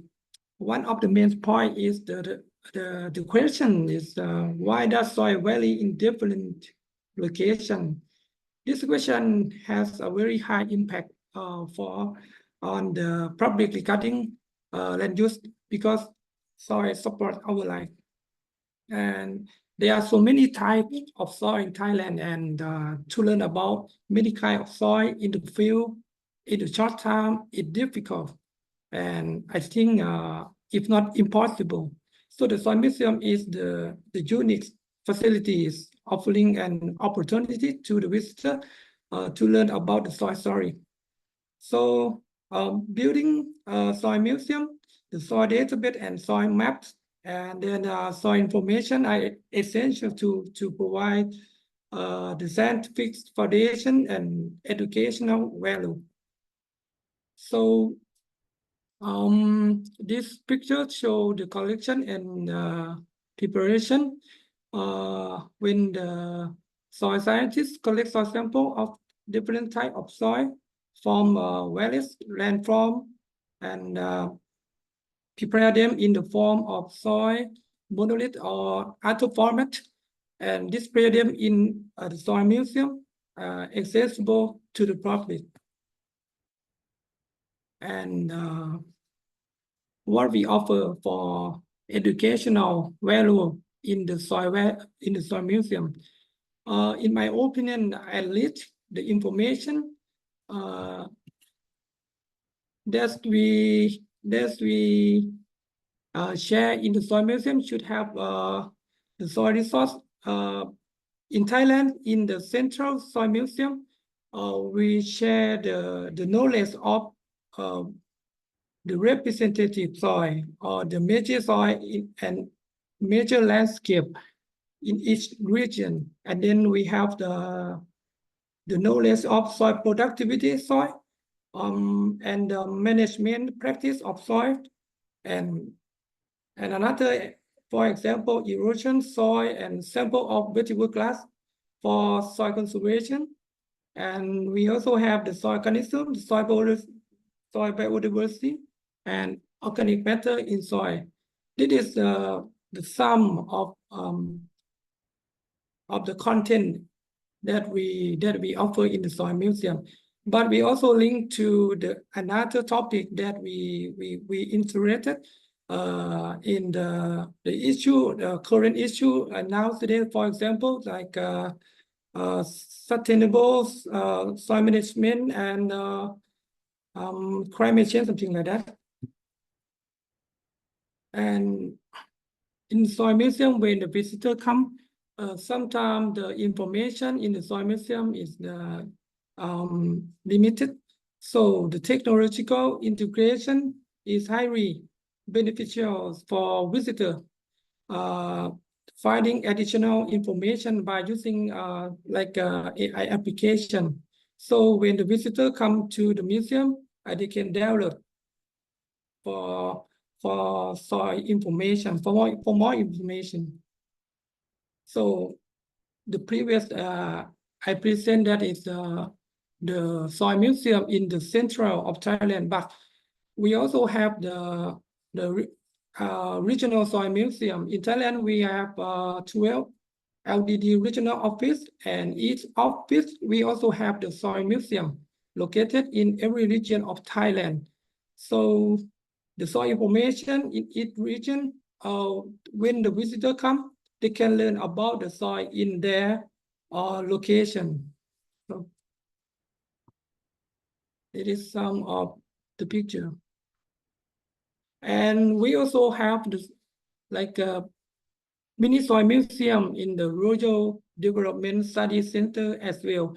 And mostly the soil museum that we interpret in the Royal Development Study Center, located in the area that has the problem of soil in each problem. For example, we have the soil museum in, for example, in the southern part of Thailand, the main problem is the acid sulfate soil, something like that. And we have a shallow soil in the central plain. We also have a soil museum as well.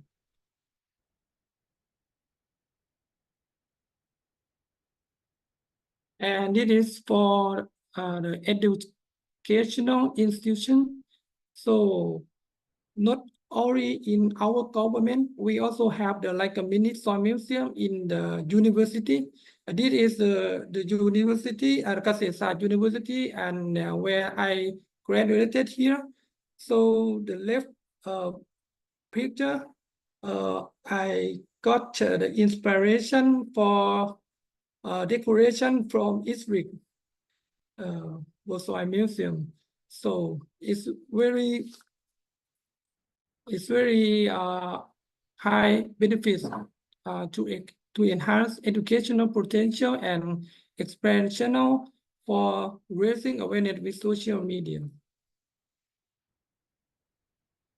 And the previous the soil museum that I have share mostly is located of a bit in the government. So, and nowadays we also have the soil. I cannot say the soil museum, but I name this one is the soil board. So we located in the Soil Doctor Learning Center and for smart farmer. So for empowering farmer to farmer and to build the capacity of farmer on sustainable soil management. And this one is an example one, and we combine the soil monolith with the knowledge of best practice or good practice of the farmer. So, and we have we plan in the future we will expand in every province in Thailand. So that finished in the soil museum in Thailand. So the next topic is the soil printing in Thailand. The powerful of soil printing in Thailand. So I think art is a strong instrument to communicate a science. So art is one way of encouraging people to connect the scientific knowledge and understanding about soil. So this is some of artwork made from soil that we have done in the past.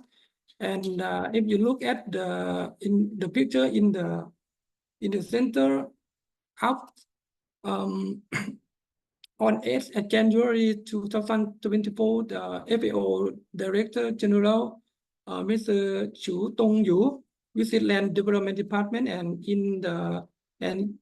he also visited the LDD Soil Museum. The Director General signed a clay plaque at LDD Soil Museum and inscribed in the Chinese proverb that soil is the mother of the earth. And it is some artwork that we have done. The soil layering in the like a glass. And at the time, the FAO Director General, Mr. Chu Tong-yu, he also participated in the soil art activity as well. And this is Her Royal Highness Princess Mahachaki Sirinthorn preside over the opening ceremony of the World Soil Day event.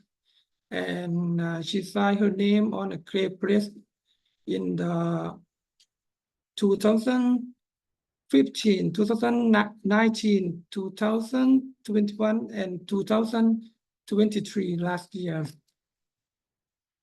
So this is some of the picture that I would like to share to you. Soil art is promoting scientific thinking for the students, connecting science and art. And we also have the outdoor exhibition. So soil, sometimes we use soil to produce souvenirs, the souvenirs. So many types of destination. And soil art also, we use soil art for organization identity. And this is some remnant earth wall, but this one we cannot do by ourselves. I consult the company to do this. So thank you so much for attention. Thank you to you. It was very informative. I'm kindly asking all participants to please ask their questions or make their intervention through the Q&A, as we are running 15 minutes behind the schedule.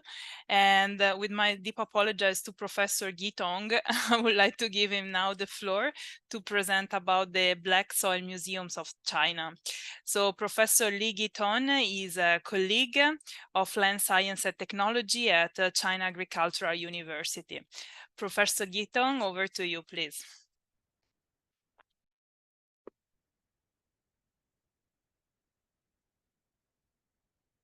Thank you.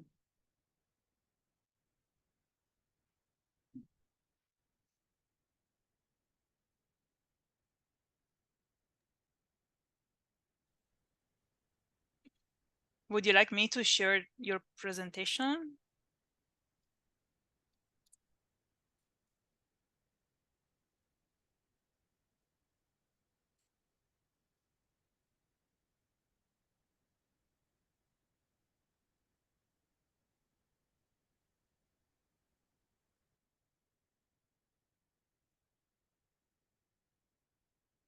Okay, it's okay. Yes, we can see it and hear you well. Please go ahead. Okay. Good afternoon, everybody. It's my pleasure to come here to give a short introduction of the Black Soil Museum of China. I'm Guitong Li from China Agricultural University. Firstly, I give a short introduction of the museum. It's set up on August 5 years ago, located in the Lishu County, Jilin Province, that is in northeast China, where it is black soil mostly existed there. And at present, the predating area is about 400 square meters for the first edition. And this year, we improved the second edition. It's about 2,000 square meters to presentation materials. And the main content of the museum is two parts. One is introduce the knowledge of soils and black soils. Another part is action to protect black soils. We know that in China, especially from the 2020, there's a main action to protect black soils in all over China after the visiting of the Chairman Xi visiting Jilin province in July. So the museum is main work is to introduce the achievements of the protect black soils in China. Here is the first edition of the museum. It's the main gate in Chinese characters, and this is the second one, the more modern one. And then later we'll give a short show of the second museum. And here I want to just give us some pictures design of the second edition museum. The first one is the first imagine just behind the main gate. That's when you come into the museum, what do you see? It's the big pictures with the statue of the soil, black soils developers, with the huge image of the Dr. Chayev, who is the father of the black soil research.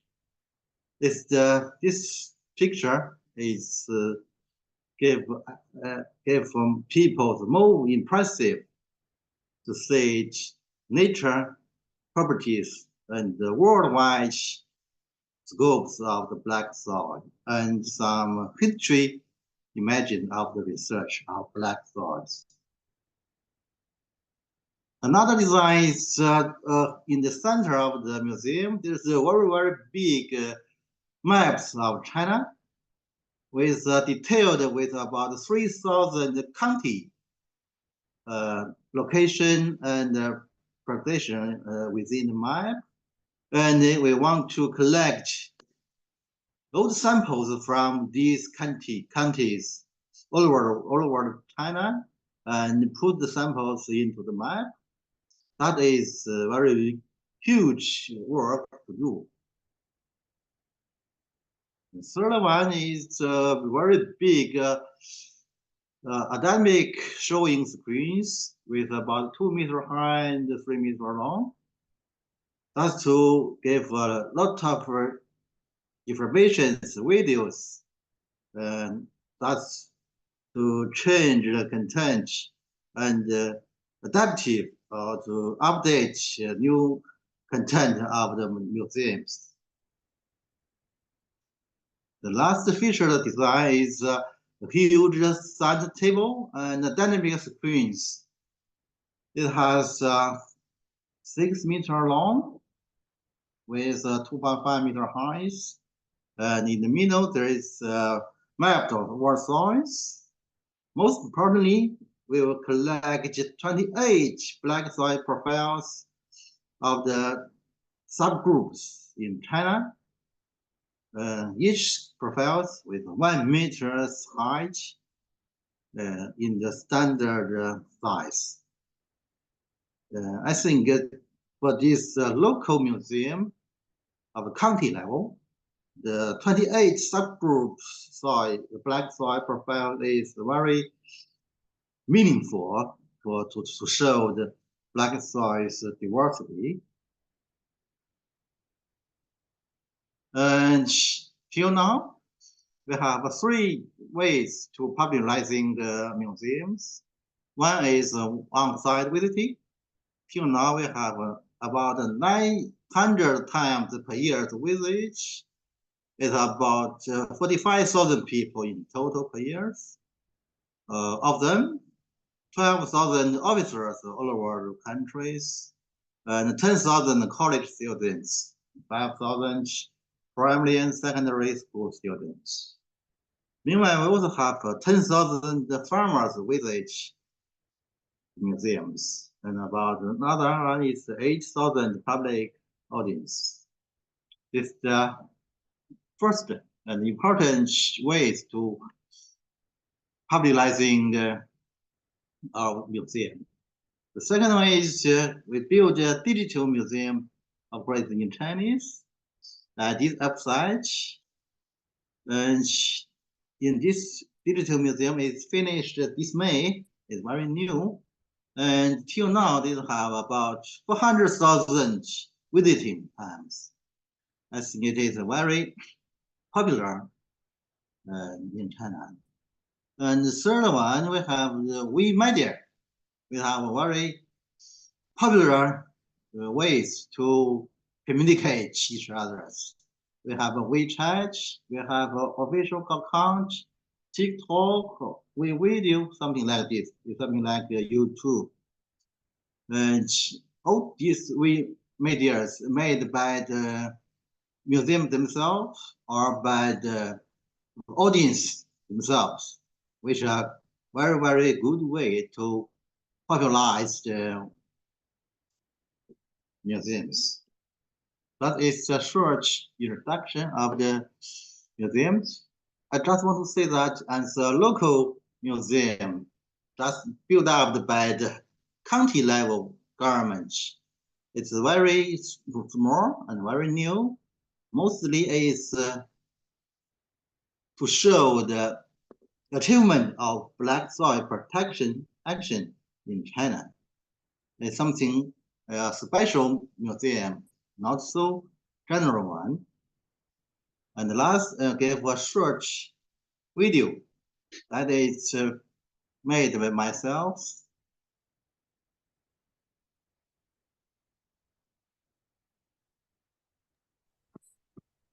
Thank you very much, Professor Gitong. It was a great presentation. Let me now open the floor for questions from participants, if any. And as we wait, maybe I can start asking some question actually to the 3 of you. So also to Thailand and to from colleagues from Thailand and from ISRIC. So first of all, can you please give us some hints on how to effectively establish a soil museum? What are some strategies for making it engaging and attractive to visitors? Thanks.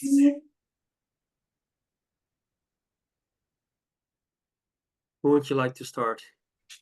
Maybe we can start with you, Stefan, and then we go to Chrysopon and ultimately to Lee.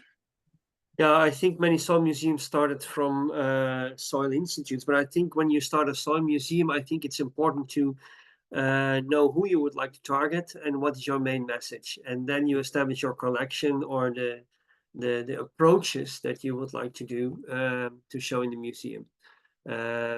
our main message is the world soil geography and the variation of the major soils in the world.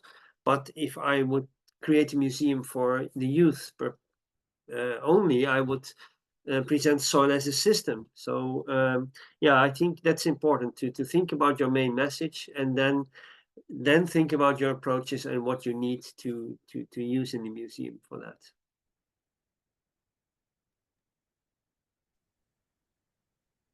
Okay. For me, to make it engaging and attractive to visitor, and consider using interactive displays such as a touchscreen or with multimedia content or 3D models, something like that. And the next, collaborating with schools, university, and another organization. So and another one is rotating exhibitions. Special event can keep the museum dynamic and encourage like a repeat visit. So. Thank you. Professor Gitong? Yes, for me, I think it establish an effective museum, especially soil museum. Most important one, maybe something like China and other developing countries. Most important one is funding from the government. Without funding, we can do nothing. And besides funding, I think just people such how to show knowledge of soils, especially in the art ways, is very important. It can be attract diversity, all kinds of audience to go to the museum or to visit the museum. So I think the funding and the way to show the soil knowledge is more important to build an effective soil museum. Thank you very much. Let me then ask you about challenges. What are the common challenges associated with setting up and maintaining a soil museum, and how can they be effectively addressed? Stefan?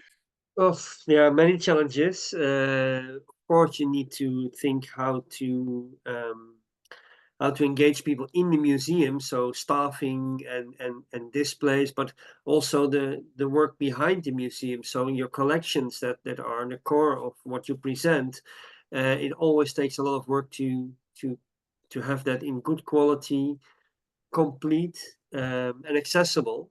And also the transformation to the digital form is also important. So there are many challenges, but also I see them as as positive, because when you manage a soil museum, it's not a static issue. You always, I think it's important also to keep up with themes that are pressing currently in society. So to link to climate change or biodiversity decline, and to address these topics in the museum. And as I mentioned in my talk, I think so a museum is a place for dialogue.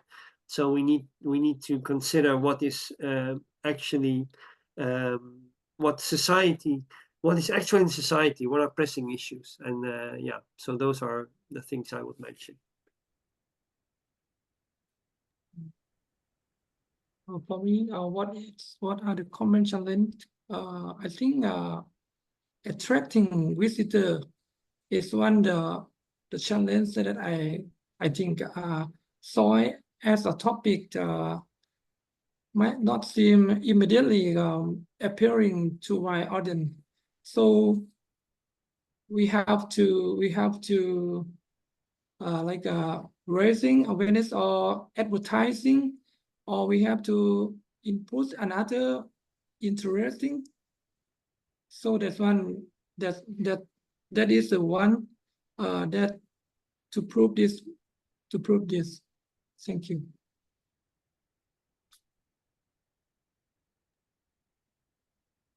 Yes, I think the life of a museum is to keep the people, different people, continue to visit or to look.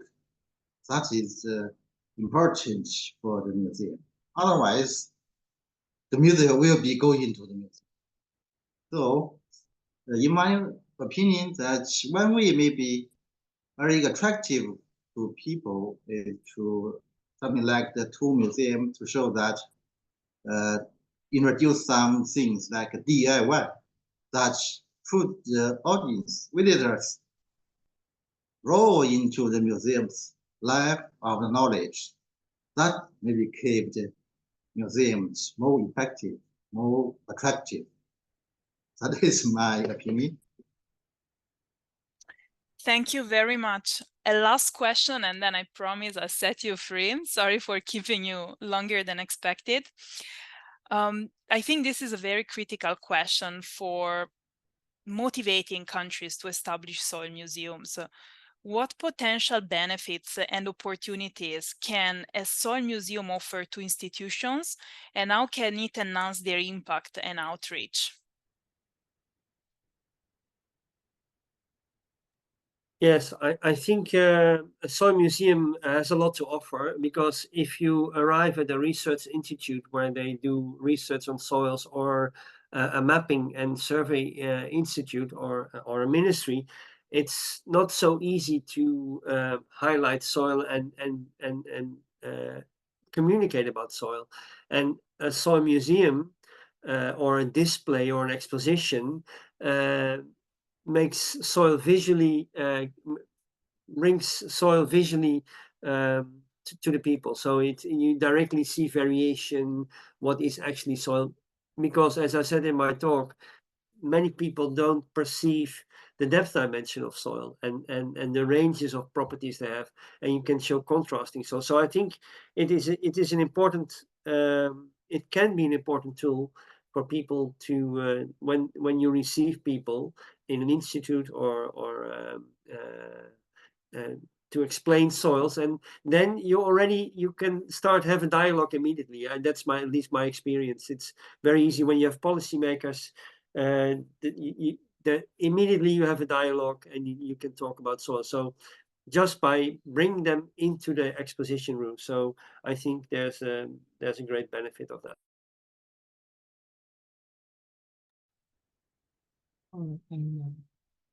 This question, in my opinion, I think a soil museum can offer several potential benefits and opportunities to institutions. For example, the museum can help raise public awareness about the importance of soil in everyday life, and outreach and networking. Institutions can use the museum as a hub for workshop, conference, and public events, reaching a broader audience. By hosting events and engaging with local community, and the museum can strengthen institution tie and build long-term partnership. So. Yes, I totally agree about theme. I think in a soil museum, especially for universities or organizations that's doing the soil research, it's very important for the connecting between the publics and the units. That's to let the public to know what's work here in university or in the institute. That's to make the science connect to the common people. That is very important both for the unit itself and for the people, and also for the social. It's very important. Yes. Thank you very much. And also thank you very much for answering the question in the Q&A box. We received a lot, and I will actually send the reply to all the questions in a follow-up email to our participants so that we all have access to them. Once again, thank you very much. To close the webinar, I would like to leave you with the video. Stefan already mentioned about it, and it raised some concern, let's say, in the chat. So I leave you with the video on the Museum of Edible Earth, because we can actually eat soil. Once again, thank you to all the participants. Thanks to all the speakers for your wonderful presentations and your great work. And as I said, I will send a follow-up email in which I will also include the link to the presentations and the link to the recording of the webinar. With this said, let me share my screen once again. Hopefully it will work, and leave you with the Museum of Edible Earth. Thank you, Lucrezia. Thank you, and have a wonderful day. Thank you. Thank you. Let me see. Thank Sorry. you. Okay. We see your wallpaper now. Oh. I don't know why it's happening. Can you see it now? Yes.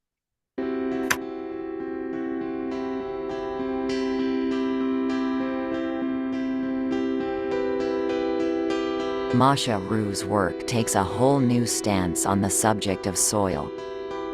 While we gather soils for scientific purposes, looking closely at the soil's composition, there are totally different ways to engage with the substance. Masha Ru, for instance, collects soils and investigates how edible they are. This approach is inspirational, tantalizing, as it presents a different perception on soil. The cultural aspects of soil are fascinating, although little is known about them. In Nederland, Nederlandse voedselautoriteit, zij vinden geen goed idee om pimba te eten. En winkels die verkopen pimba, die krijgen boetes. Oh ja? Meen je dat? In Nederland, ja. In Nederland? Maar dat wist ik niet. Nee. Nee. Is dat nieuw? Maar ze blijven verkopen nog. Blijven verkopen. Bij de culturele winkels. Ja.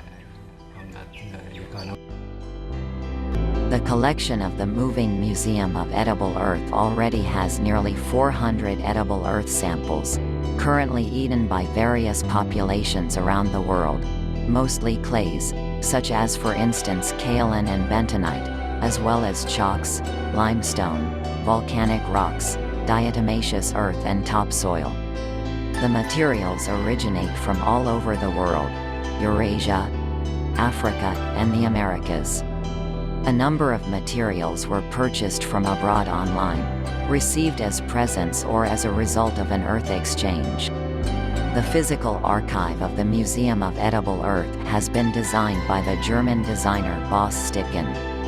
The installation consists of a simple metal frame with ecoboard shelves, with the particularity of being totally modular. The whole system can be dispatched in smaller parts according to the needs of our exhibitions. A large part of the development of the project resides in field trips to countries where geophagy is practiced. So far, Masha Ru has traveled to Indonesia, Suriname, Guatemala, Cuba, Ghana, Nigeria, Zimbabwe, Russia, Kazakhstan, Kyrgyzstan, and Uzbekistan. During each trip are developed partnerships and exhibitions working as milestones of the research work. De wetenschap zegt men dat de papegaai eten de klei om de gifgehalte van wat ze eten van de bladeren om te balanceren. Ja. Through collecting stories, witnessing production processes or related spiritual practices, gathering local samples and conducting interviews, we enrich the physical, intellectual and spiritual collection of the Museum of Edible Earth. Maar wat is beter? Russische pimba of Surinaamse pimba? Ik ben wel Rus, dan ga je niet zeggen. Hier ben je nu in Mungo. Die Mungo pimba is beter dan die Russische pimba. Ja, net wat Rusland zegt, dan ga je zeggen, nee, die Russische pimba is ook lekker.